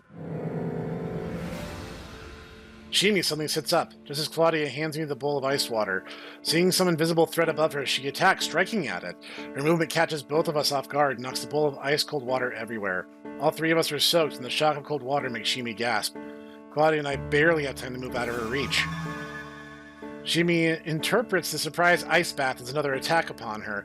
She feverishly tears at the wet sheet with her hands as the bedposts jump and thump against the floor. She twists, panicked, but the strap still somehow holds firm. We stay back and wait. And wait. Shimi's burst of panic should have passed already. It's going on too long. I'm gripped with a terrifying premonition, the dire anticipation waiting for her seizure and the pain that will envelop me. But it doesn't come. There's a reason why we euthanize sick and injured Nekos. The voice scolds. Was he right? Is this just being cruel to Shimi? Making her endure until her heart finally gives out from exhaustion? We wait and hope she'll be still again. Finally she is. It's a dream. I know it's a dream, but it's unlike any others. The angles are strange, the perspective off, the colors are wrong, and they make sounds? I can see the sounds. I'm naked, hiding. Searing pain racks my body and my mind, hobbling me to the cold ground. The ringing in my ears is an alarm, terrifying like squeals of a pack of rats. I should push myself to keep moving, maybe find a better hiding spot, but I can't go on any further. The lack of blood in my joints means it hurts to move. I'm cold. Every part of me just wants to sleep. Something is moving in my direction. Death had been stalking me. I need to fight, but my head is throbbing. It's all closing in, enveloping, tightening. The sound, wraith-like, getting louder, thundering, bearing down on me like a freight train. A blind anger unlike any I've known fills me. I know it's a dream, but I can't wake up from it. Then I'm awake, and on my feet, wishing I was still dreaming. I knew. Right away I knew. Shimi's labored breathing only coming in halting gasps. Claudia holding my hand and the tears in her eyes told me everything. Shimi is at the edge, fighting for life with every breath and fighting for each breath. The invisible enemy wraps its cold teeth around her. The shadows slow suffocation bit by bit, stealing her away with small bites. The reason why may forever be obscure to me. I feel it all somehow. And I can't catch my breath. That connection we have, ugly now, tries to double me over in pain. Through her exhaustion, Shimi tries to defend against it, with a clumsy but determined strike with her free hand. The victim, one of the pillows on the bed, spills its contents in a great bloom. The air in the room thickens, solidifying around us like cement, squeezing the air from our lungs and the crackers from my stomach. I feel the agony, the suffocation, the strike. I still can't catch my breath. Shimi's shrill cries cut out the room like a razor. Without wanting to, my eyes focus on the drawer beside the bed, towards Sawbone's syringe filled with mercy. Adam gave up a rib for Eve. How much are you willing of yourself are you willing to sacrifice? Claudia turns to me.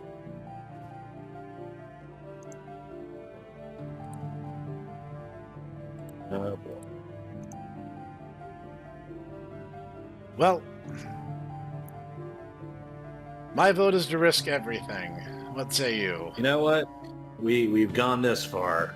Honestly, at this point, if I get killed by, beautiful woman, Then so be it. It's a fair cap. There's worse ways to go. I'm losing her. The thought sparks a different panic. I gasp, overcoming the paralysis, forcing my lungs open, and finally breathe. I have to. She needs me. Dizzy, panting, I reach towards the bed towards Shimi. My body rejects the idea, gluing me in place. It uses up all my willpower to take a single trembling step. Claudia's hands tighten around mine, trying to hold me back. It's okay. It's a total lie. Nothing's okay, and Claudia knows it. Forcing myself across the room from Claudia to Shimi is like drifting weightless through space, yet every step is a decision, a determined effort. I sit on the wet, tattered bed, placing myself between Shimi and her spectral threat. Swallowing away the dread, I close the final small distance and embrace Shimi. Waves of desperation and fever radiate from her. The fear latches onto me. Shimi's very real panic grips me. Holding her tightly, her sweat-drenched shirt clings to both of us, and our fear becomes entangled. I expect her to strike at any moment, to see me as the target of all her agony. I try to swallow, but it's shards of glass across my dry mouth and tight throat. She writhes as the fever bakes her brain. As weak as she is, I can barely hold her still. It's like trying to ride a tornado. She tenses up and stares through me, focusing on the empty nothing that stalks her, forever closing in on her. Shimi. Shimi's hand claws hard at the illusion enveloping her. An errant nail clips my face next to my eye. I feel the cold burn from the cut and the tears of blood that race down my cheek. I struggle to contain myself, fighting the urge to flee from this creature that I can't recognize as Shimi. As she grabs my neck, she could open my throat before I'd be able to react. The panic spills to Claudia. She sees the blood running across my face, stinging my eye closed. She feels the terror pouring off Shimi. She looks like she's ready to attack, ready to kill Shimi to protect me. Please, Claudia, stay! My voice is quiet, but steadfast. My words leave no interpretation. Do not interfere. I'm doing my best to try and talk both of them down. Claudia stops herself. Barely. She stays coiled, ready to strike. Pepper appears in the doorway, again drawn to Shimi as if her despair was audible, her misery loud, echoing through the house. I feel Pepper's anger directed at me, anger at my risking myself this way. Turning away from Pepper's grim expression, I place my mouth to Shimi's large ear. It half covers my face. So as softly as I can, I whisper, "You're safe. I'm here with you. I'm right here." Shimi arches and moans, her hand poised to strike at the phantom. The monster of her illness remains undeterred, growing larger as it slowly consumes her. "I'm here, Shimi. I'm not going to leave you." I keep repeating the words in the softest monotone I can manage. She bucks. Shimi attempts to push herself through me to get at the delusion, then pulls away from it. I feel Claudia's thoughts. She's on edge, conflicted, desperate to leap in and rip me from this fevered nightmare that is Shimi's hallucination. She's right, this is crazy, but I'm past the point of caring. If Shimi's going to die, then I'll hold her to the end. I don't know why, but I have to be with her now. No, it's more than that. Our connection, I feel like I'm the one dying. I'm the one needing to be held. Shimi. Shimi rises like a tsunami. You're safe at home. Shimi turns suddenly. Her eye desperately focuses on me. Home! Home! A shred of her beneath the avalanche of rage and fever fights to the surface. Through her eye, the mucky soup of twisted reality thins. She sees me. For a moment, a sliver of Shimi is here with me again. As if the word was a lifeline, I repeat it again and again. Yes, home, Shimi. Safe here at home. Shimi bursts into tears. Home. And breaks down completely, collapsing into me. Her untethered arm grips me desperately. I hold her and press my cheek against hers. I feel the heat from her fever and her hot tears on my face as she sobs. Unabated, salty tears stream down. They mingle with the blood on my cheek and my own tears. For the first time, she lets her guard down and she cries. The animal is gone. Shimi is here. We hold each other. I don't know how long it will last, but I savor her. I pull her against me and we face the storm together. I'm right here. We're home. Home. Her voice overflows with lament, barely a whisper between her sobs. She repeats the word to herself, to me, to the demon haunting her. Home! She calls out with it to the room itself, desperate not to leave, because she knows that if she does, she'll never find her way back. What's that? I said that's rough, buddy. Home. We repeated as if it were an incantation, a magic that could break the curse that's gripping her just as tightly as I am. You know, this basically just cements in my mind that she is, not a feral, as everyone keeps saying. Yeah, it seems like either the entire understanding of ferals is wrong, or Shimi is not a feral. I think that's what it boils down to. I squeeze her tighter. I hold her as tightly as I can to keep it from taking her from me. She cries and shakes. The fear and pain are unrelenting. I console her. Part of me wants to say the trite, "Hush, there, it's okay," to calm her, to bring her out of her delirium, but instead I tell her, "Home, I understand." I can never know, but I understand. Because for some reason I can feel it as if it were inside me, burning me hollow. You're not alone. She needs to know this. I need to get her to believe. This is still her battle, but whatever happens, I'll be by her side. But I won't tell her it's okay because it's not okay. Since being hit by that car, she's been in overwhelming agony. She had to fight against injuries, thirst, and starvation, then fight against all her instincts and allow me to help her. It cost her much, her freedom, her tail, and now it wants to take her mind and her life. I'm here, Shimi. I won't let it take any more of you. So much to get here, to this moment, and I need her to know that it means something to me, that you mean something, everything to me. I look into Shimi's eye. She lets me. Don't leave me, please. I place my hand under her blazing hot cheek, wiping away her blood-streaked tears with my thumb, and whisper, I want you here, with me, at home. Shimi gently cries. Her breathing is shallow. She is so weak. We stay like that, eyes locked together, barely blinking. Feeling that either of us were to look away, she will disappear forever. Home. For a long time we hold each other, all the while that strange surreality encompasses us. I have no idea how long we've been like this. Hours? It feels like days. Still I keep holding on to her.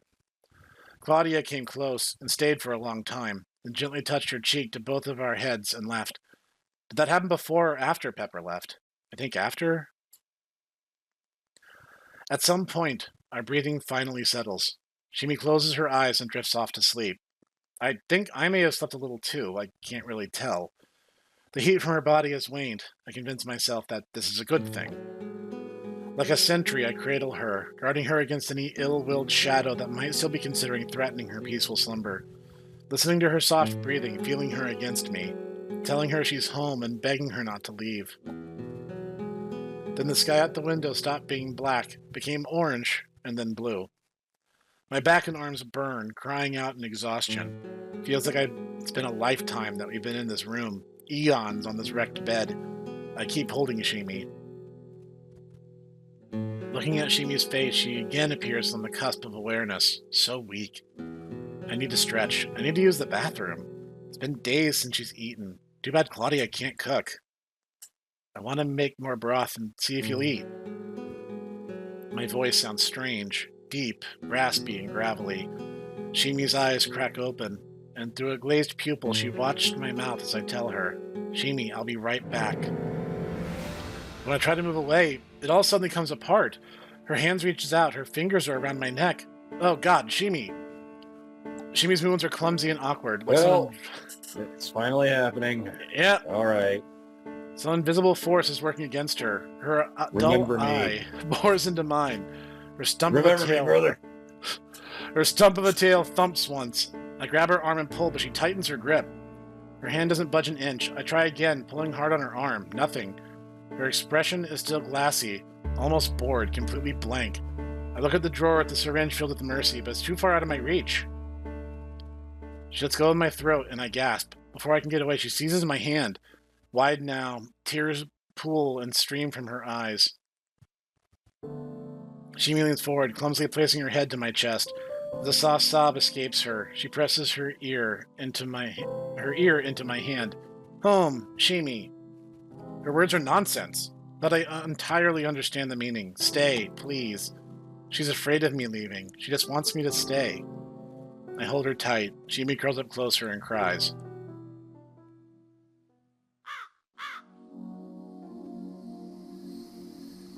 The bolt has struck me. Its energy warms my heart, quite literally. It's been at least 2 days. 3? 3 days since Sawbones left. I think 4. I have no idea. Shimi? I need to check on her, make broth for her. I need to make food for Claudia and Pepper and myself. None of us have eaten. Not really. Snacks. I remember having some peanut butter crackers, then some cheese. We also ate some tuna from a can. I also remember thinking, I know, I'll call the restaurant and order takeout to be delivered, and then remembering, all right, I have no money for takeout to be delivered. Then I wonder what Sawbones is eating right now. Probably something crunchy and moist. Then, I remember holding Shimi in the ruins of my bed.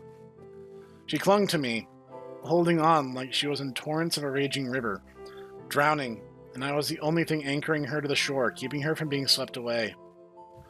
As much as my body ached for being in that position for so long, I kept holding her, with one hand and slowly petting her hair and head with the other. She wouldn't let me leave her. She cried for a long time and then finally drifted off into a deep sleep. Feeling her against me, comforting her sleep, her head on my shoulder, one arm draped around me and the other still strapped to the bed. At some point, I finally convinced myself that she was okay. I laid her down gently and forced myself from her side. That was an hour ago? A month? Probably not a month.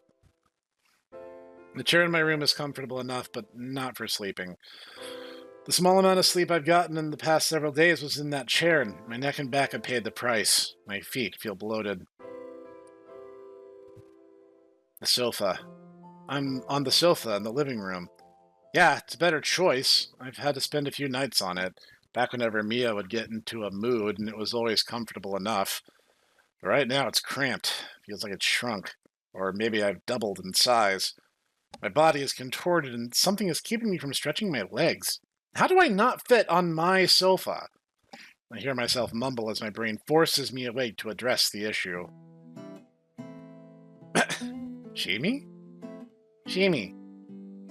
She occupies the far half of the sofa. We simply look upon each other, taking each other in. She looks worn out, but somehow beautiful. She smells good. She's clean. Claudia bathed you. That makes me smile. Claudia helped her wash her hair, now nicely combed out, shining, and still damp. This is the cleanest I've ever seen her. Probably the cleanest she's ever been. Beautiful. She feels different to me, like the phoenix consumed by her own fires and then reborn. Maybe it's just the ordeal we went through together, but she seems to shine somehow, like a dark-haired star. I can't look away from her. She just looks at me, comfortably, which for some reason suddenly makes me laugh. My smile becomes huge and hurts my face. The incredible relief at her being alright washes over me. I feel tears well up and manage to swallow them back. But words, I'm unable to keep words in. It was crazy, the whole thing. I thought we were going to break the bed. No, not like that. I was just worried. I was worried about you, like a part of me. I don't know how to describe it. She adjusts slightly in size, relaxed, just listening to me babble at her. I giggle. It's an odd sound. Maybe your fever rubbed off on me, like you've infected me or something. It's like I'm drunk and having a hangover at the same time. I'm rambling. Despite my holding them back, a tear escapes and rolls down my cheek. Never could handle those all-nighters. Goro could tell you about that. Though if I'm feeling spaced out, you must be 1,000 times worse. Can't imagine how you feel. Actually, somehow I can. I'm not sure what I mean, and I know. You know what I mean? Shimi blinks. I shut up and we just spend several moments just watching each other. I think you're hungry. I think I'm hungry. Claudia may have bathed her, but I'm the only one who can make her broth, and we need to eat. I manage to untangle our legs and sit up. Shimi tries to get up with me, but falters as the little energy she has fails to make her rise. Whoa, you wait there. I'm going to the kitchen. I'll come right back. I gently place my hands on her shoulders and lay Shimi back onto the sofa. At my touch, she tenses just slightly, but not in a bad way. I feel her skin react to me in a way that's almost electric. My head swims. I put the pot onto the stove to start the broth. Through the kitchen window, I see Pepper by the back fence. Looks like she's calculating. Definitely getting a chores reward. I'll have to think of something special to thank her for all her help. I peek in to check on Claudia. As expected, she's on her couch, fast asleep. Her hair is damp and clean. She's probably gotten less sleep than me and still managed to bathe Shimi. I cover her up and kiss her on the forehead. She barely stirs. You're a good girl, Claudia. Returning to the broth, forcing myself to think ahead. There are still responsibilities, but it's difficult to form thoughts. It becomes slow and unstructured.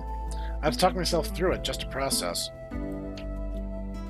Right now, make soup in the slow cooker, and yeah, that way Claudia and Pepper can serve themselves when they want. Use the broth as a base. Still have a few meals in the freezer, save them, make everything stretch. Simple meals for a couple of weeks, mostly noodles. We'll have noodles tonight, and that'll make Pepper happy. Talking through it seems to do the trick, which makes me unexpectedly pleased with myself, and again starts me smiling and giggling. How much lack of sleep and stress does it take before you go crazy? Hold it together. Shimi's fallen back asleep. I watch her for a moment. How close to the edge she was. No, she went over the edge. I went with her and brought her back. That kind of thing changes you. Changes a man. I sit on the floor to keep the room from spinning and quietly cry. Pulled by the aroma of warm broth, Shimi wakes. She lets me feed her. I first a little with the spoon, then we both hold the bowl while she sips directly from it.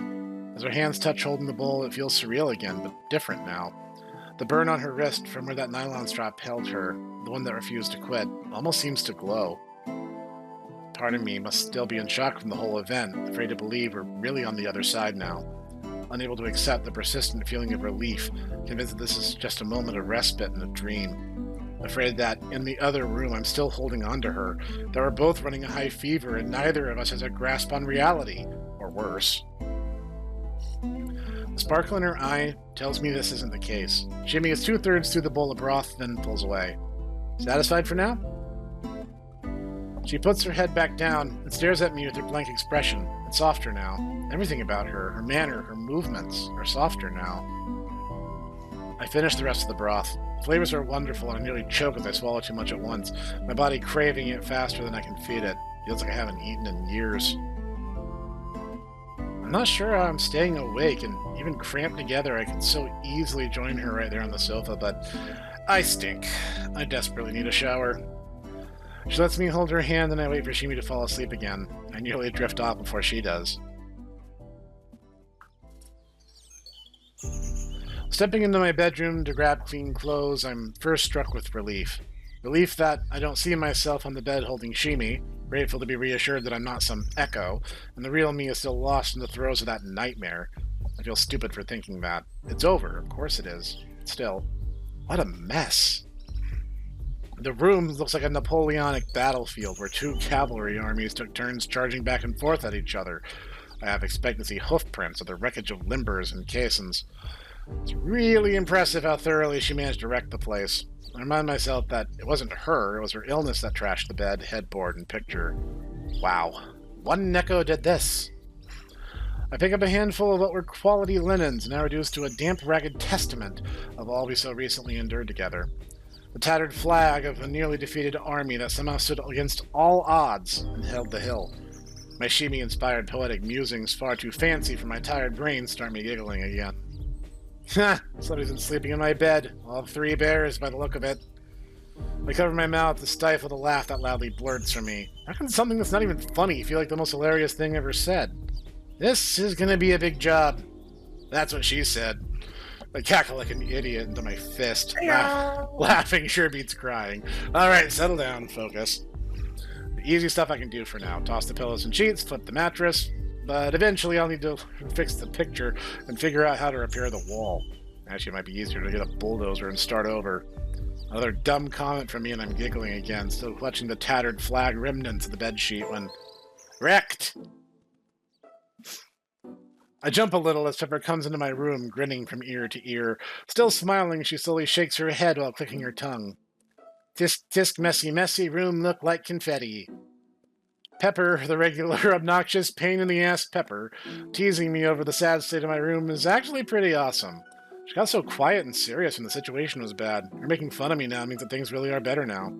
I'm grateful to her for it. It's a weird sort of comfort that, hey, She pulls me from my musings and hooks a thumb towards herself. Pepper, shower time! Sigh. I guess I can wait to shower till she's done, but it will force me to clean more. I just need to get a trash bag and a bulldozer. But first, no shower till you clean up this mess you made. Pepper's eyes get big as basketballs, and immediately realizing my game, they narrow deviously. Pepper didn't do it! Her I didn't do it flows too easily, as if she's had way too much practice repeating the phrase. This makes me grin back at her. I don't know, this looks like a hot peppery mess. Such a chaotic Neko. Want Pepper clean it? Pepper's grin turns sinister. Her tone tells me I most certainly do not want Pepper to clean it. Though, a part of me does want to keep playing the game with her. I'm just too tired. No, I'll clean Pepper's mess, but you owe me. Let's just get your stinky butt into the shower. Pepper's look is incredulous, then quickly ominous. No, you stinky butt. Actually, Pepper, I think I'm well past stinky butt. I'm Lord Swamp Ass at this point. This makes Pepper laugh, which makes me laugh. She allows me to call this one a draw, but most likely because a shower is the best of all outcomes for her. Pepper's eyes sparkle in reply to the beckoning shower water. This time I'm out of the bathroom before she starts taking off her clothes. I hate cleaning. Shimi's old bandages will end up in the incinerator, but everything else in my room... I hate cleaning. It's rough, awful, it gets everywhere. Just like a sandpaper enema. But everything else in my room can go into the bulk recycling bag. It fills up quickly. Torn sheets, IV tubing, an empty small bag in the morning, and a big bag in the evening. All go into the recycle bag. A washcloth that was used to battle a fever, and other bits of debris. Bag. The straps for the bed frame, the broken frayed one, and the remarkably still intact one, into the bag. Although I do pause and consider keeping the strap that wouldn't quit. Something about a metaphor of it reminds me just how lucky we were with how it all ended. The blanket, pillows, absorbent pads did a surprisingly great job of sponging up Shimi's sweat and spilled the bowl of ice water, but the mattress is damp. I lean it quickly against the windows. Should dry out quickly, but it can't go back on the bed yet. New pillows and a blanket placed right onto a hard, flat wooden frame will have to do till then. Doubt I'll ever get all the small pieces of plaster from the wall picked up, and I'll be finding feathers from the pillow for the rest of my life. There's a cathartic finality to getting the room back to its normal, ordered state. Straightening up takes a while, but then so does Pepper's shower. When she finally finishes, I take that as my cue to call it quits on the bedroom restoration for now. I'm eternally grateful that Pepper didn't use up all the hot water. The warmth instantly relaxes me. Days of fatigue surge back, making it clear that I am many hours past being asleep. The bed frame is hard and cold like stone, monstrously uncomfortable. My sore muscles complain endlessly against the unforgiving and unyielding surface, and I near instantly fall asleep on it. I'm much too tired to dream. Cleverly, I set my alarm so I would only sleep a few hours. I don't want to get up, but I need to feed everyone. You've missed too many meals, and it's hard to cook when you're asleep. It's funny, my mind tries to work on autopilot, but it can't seem to get into the groove, even though I've done this 1,000 times before. It's not even that I'm tired. I am tired, but I'm more distracted. The sounds and smell of cooking bring both Claudia and Pepper to me. They both look great, nicely refreshed, and well-rested, and for that, I hate them. Pepper collects bowls and sporks without even being asked. I'm immediately suspicious. She leaves me the bowls and takes the spork to the table. I'm tempted to praise her for it, but I don't. Something about the sliver of meekness in the way she's doing it cautions me that it might embarrass her if I did. Before our noodly feast gets going any further, I fill a bowl with some of the last of the soup from the slow cooker. For Shimi. Yes, that's right. Claudia takes the bowl for Shimi over to the sofa, gently waking her. She sits with Shimi while she eats. I'm a little jealous of this. I wanted to be the one to feed her. I ignore it and focus on the simple. Claudia is being helpful and Shimi is eating. I should just be happy. Besides, I need to finish the noodles. As they simmer, the little devil on my shoulder dredges up unpleasant thoughts. Putting aside the weird thrill Man, that devil needs to, like, chill. Yeah, he does. What is this thing? Putting aside the weird thrill at petting a porcupine relationship with Shimi, the reality is that we should not be doing anything with her at all. What is her future? This is dumb. I don't want to think about this. I don't want to think about anything at all right now. Their future is she'll eat and she'll sleep some more. My future is that I need to stop ruining every moment and take a break from worrying. OMG, he's me. FR. As if mumbling to myself while the noodle simmer wasn't bad enough, the little devil keeps pressing the issue. But then what? Is she going back into the wild when she's all better? If she is, should we be spoiling her? Every day she's here potentially dulls her sharp survival instincts, making her more likely to be hurt or in a bad situation. Shut up, brain. Leave me alone. Can't believe I'm sabotaging myself. Shimi's alive. This should be a celebration. I want to shout and drown out the thoughts, but I can't ignore the truth in them. She has definitely changed. She wasn't even Shimi before she came here, and this is another person. Person? So now she's a person. I ignore opening that Pandora's box one train of thought at a time, please. And yes, there is another person, another someone living here. Someone we'd be permanently obligated to. What's the quote? You become responsible forever for what you have tamed. What's happening here isn't practical. Don't give a flaming fart about practical. I'm getting wound up now. I need to relax. I need to appreciate what I have. I miss Claudia and Pepper's food on the table and return to the kitchen to be alone with my plate and my thoughts. I focus on the other side of the argument as I eat. I can't ignore how I've changed since Shimi came into my home and my life. She's exotic and alluring, enchanting. I've glimpsed the way she thinks. It's like a kind of madness, but there's just what we would call it because hers is such a different style of thinking. Not just what she thinks, but the way she thinks. Her senses are different. The way she processes the world is peculiar and abstract, the perfect kind of thinking for a feral. Things like days of the week aren't important. Night and day are important. She's untainted by guilt or shame, and at the same time it stems from a raw kind of humility. No, a dignity. And even those simple acts of give and take we had at the dining table, it was so much more than she comes to me, I give her food, she lets me care for her wounds. She lets herself be vulnerable around me. She feels safe with me. It's pretty amazing. It's a huge accomplishment for both of us. I know she's changed me. I just don't know all the ways yet. For sure, something's opened up for me and made the world appear different. I want more of that. And then helping her through her illness, something's happened. Something evolved between us. Something tangible and unmistakable. I don't know how to describe it other than magical. For no discernible reason, I turn. Shimi is standing at the kitchen counter, and she's been watching me for some time.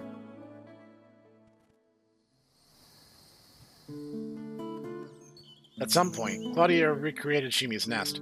Shimi moved from the sofa back to the shelter in the darkness of the closet. This bothered me. I expected her to avoid the closet, but after a quick check, I could tell that whatever dark shadows had been haunting it had moved on.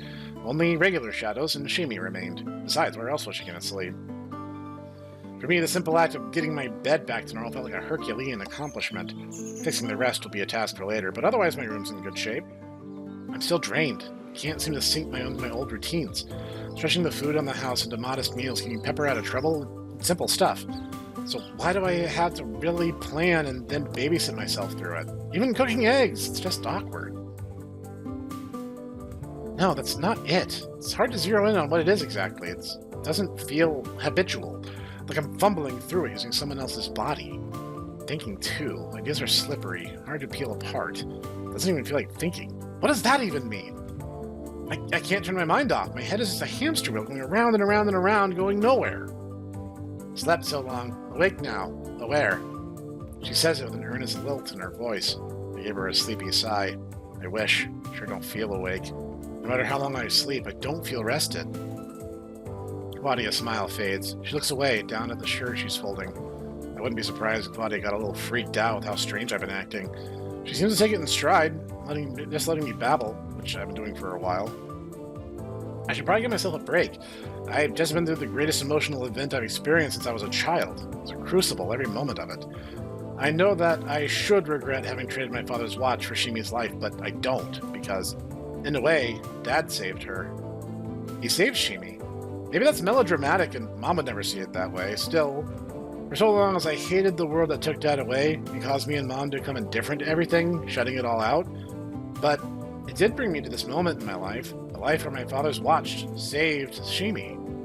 Maybe everything happens for a reason. Shimi still hasn't gotten the hang of sitting at the table to eat. I tried to encourage it, but without her being sedated, she gets skittish and looks suspiciously at all of us. So instead, she peeks at us from the kitchen, then darts back. I can hear her using her spork on the bowl to scoop some bites. We ignore it. Well, Pepper doesn't. The suspicious vibe seems to play off of Pepper in a way that makes her want to antagonize Shimi. Sashimi cat never got fat if you spork on a rat. Nekos are not pack animals, I remind myself. So natural friction is, natural? Yeah, thanks, brain. I give Pepper a scowl. It doesn't stop her smirking. It's notable that Pepper teasing Shimi is much quieter than when she teases me or Claudia. Scary now. Claudia's comment gets my attention. You're afraid of Shimi? She ardently shakes her head no. Shimi's scared of us. All of it. New now. She purses her lips, searching for a word. The one she finds doesn't get me any closer to her thoughts. Roused. Shimi peeks in again. As she scans the room, our eyes briefly meet. She lingers a bit longer this time, before darting out of the room again. We're all quirky in our own way, I guess. Maybe in time Shimi will join us at the table. Till then, she can eat standing in the kitchen, periodically peeking around the corner to make sure we're not up to something. A beautiful day. Although Shimi retreats to the closet after we eat, at least the rest of us are enjoying some sunshine. Claudia putters around in the garden, picking tiny weeds from the ground around the flowering bushes. 7! Pepper plays some variation to bounce solo. She slams her ball into the ground. It goes up. Pepper dashes across the yard, tags the fence, turns and runs back, catching the ball before it hits the ground. Then, without breaking stride, she slams it down again and sprints to tag the fence on the opposite side of the backyard. She counts each time she tags the fence. 9! Pepper does this back and forth for a while before taking a short break to catch her breath, and then she starts over again. My eyes follow the fence line. Everything feels slightly off, or maybe more of a something's missing? I'm not sure, but I suddenly have an overwhelming desire to cook out here. Fortunately, I don't have anything in the house that I can grill, and there's no money to buy anything. Won't be for a while. Pepper catches the ball and slams it on the ground. Oopsie! My shout gets caught in my throat. Pepper sees it too, skidding to a halt and racing towards the very back part of the yard. The ball must have hit something when she bounced it, a rock or a divot in the lawn. Instead of going straight up in the air, it shoots to the side at an angle. Claudia stops what she's doing in time to watch Pepper's ball sail in an arc up and over the back fence. Pepper reaches the fence, her ears and tail immediately droop. The problem is, on the other side of the fence is a big drop-off. It's a steep slope with a deep ravine, a broken granite ledge tangled with briars, ending in a huge boggy area. It's the reason why both the neighborhood and town end at the back of our house. There's no way we're getting Pepper's ball back. Poopsie. Whenever I see the gears in her head turn as she peers through the slats of the fence. No, don't even think about it. You won't find it. There's no easy way up, down, or back up. And if you get hurt, there's no way I can get to you. My unambiguous tone, though clearly understood by Pepper, doesn't please her. She storms into the house. Ball gone now. Poor Pepper. I can't help but feel that Pepper just won't let it go. My automatic reaction is to try and comfort her, but I know talk won't stop her from going after that ball. Instead, I'm going to have to approach this problem from a completely different angle. Hey, Shimi. Shimi regards me to the back of the closet. She's a lot less protective of her space. I don't feel at all like I'm intruding. I join her on the floor. Don't mind me, just need to grab some things. Shimi regards me with a mild interest as I open the closet's closest box. I suspect that the tape keeping it closed has been neatly sliced open, and there's signs that a box has been gone through, likely by a certain blue-eyed Neko. In the third box, I find what I was hunting for. Before I moved out, I got rid of most of my comics, graphic novels, and manga, only keeping a few. There was something sentimental about seeing them again after so long. I've had these forever. Feeling nostalgic, I opened a random issue of Nyako Maids. Oh, Kitty Bibbles, I didn't see you standing there. I see you standing there, Master. Oh,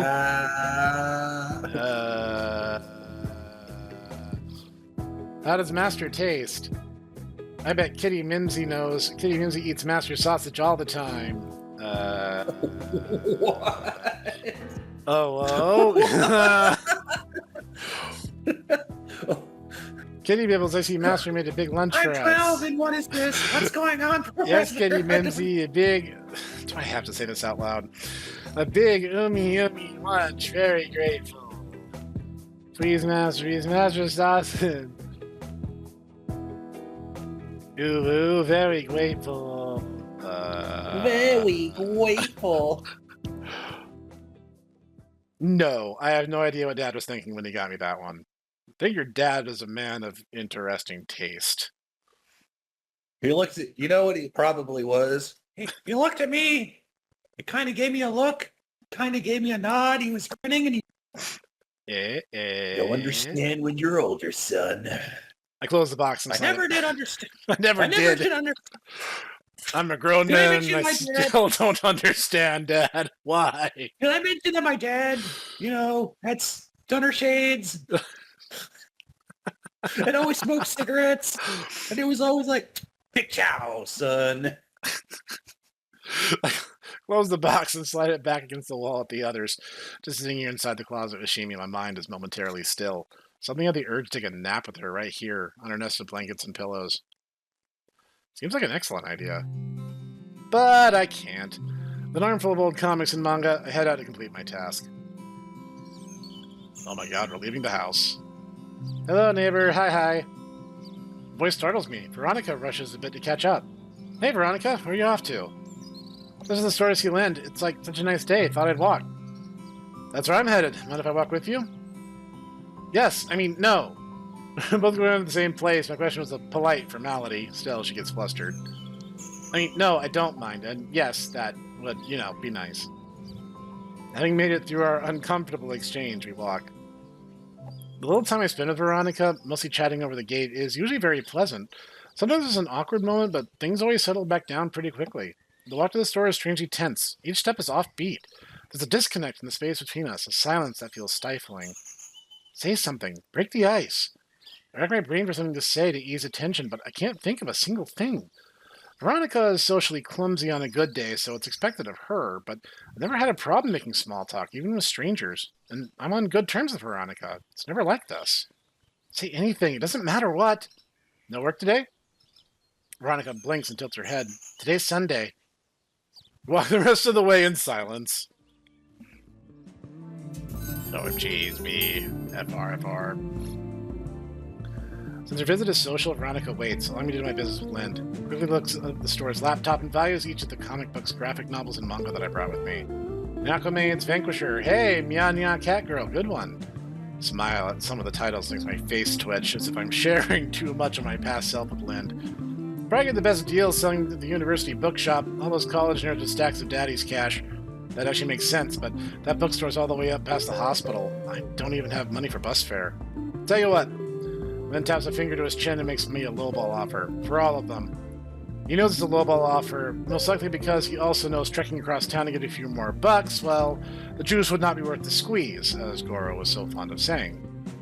Without answering, I step over to the small toy section and grab the only rubber ball in the whole shop. It isn't pretty, a sort of flat gold color, but it's solid and made to last. On the way back to the counter, I detour to the glass refrigerators and take out 2 packages of sausage. Throw these in too and you got a deal. I get it. What? You said throw these in, ball. Throw. Lind grins. Oh my god, I hate you so much. The walk home feels hollow, as though I traded away another part of myself, but... this is literally the seething and molding Wojak. Yeah, no, it kind of is, isn't it? I'm just imagining him with the, the Gen Z Wojak. He's just finding him, and meanwhile you're just like... This time I don't feel like I got anything tangible for it. Looking at the thin wad of bills, the reason is simple enough. I trade paper that once had meaning to me for paper that doesn't. Because I have a little cash on hand if there's an emergency. Wow, it's like a metaphor for being an adult. I know, right? Plus sausages for the grill. The ball in my hand is the only thing that gives me meaning to the trade. Pepper deserves it. Besides, let's face it, getting her a new ball is the only way I was going to keep her from trying to get the old one back. Knock knock, special delivery for Pepper. Pepper's grumpy face leaves no doubt that it'll take a lot to impress her. I bounce the ball once and catch it. Pepper's eyes light up like a holiday fireworks display. New bounce ball! She rears back, ready to pounce, pointing at her with the ball I mock scold. No ball inside, ball outside. Outside. Pepper barks a laugh. Her tail reaches up excitedly towards the ceiling. She has a bratty grin and wrinkles her nose at me. Teasing her, I present the rubber ball like it's an item of great wealth, then bounce it again. In what can only be described as a lightning blur, Pepper snatches it midair before I can catch it again. Got him, Pepper! Yeah. Pepper bounces the ball with so much more enthusiasm than she should. The new ball, being solid rubber, retains an impressive amount of energy when thrown at a hard surface, like my floor. It rebounds at a speed of sound, hitting me in the one place you don't want to be hit. Ooh, I think he's dead now. The pain from the bounce ball uppercut is blinding, doubling me over. My knees reflexively locked together, trapping Pepper's new tool of torture between my legs. I understand.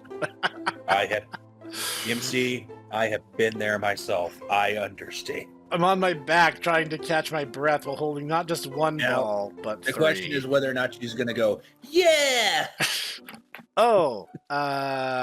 Pepper looks down my crumpled form with a genuinely horrified expression. Oopsie poopsie? Ball in the house. Oh, owie wowie, no play Maui. Good catch, though. Thanks. The rest of the day is pleasantly uneventful. MC died on his way to his own planet. And I think that is our sign that we need to take a break. I think we have we have been thunderstruck in the worst way possible. So thank you for joining me again as we continue through OmOneko there, Jitaku Man. You are welcome. And I'm hoping you guys are enjoying this, because we sure are. And we will see you guys in the next one, where hopefully the game doesn't tear my heart and soul out of my chest again.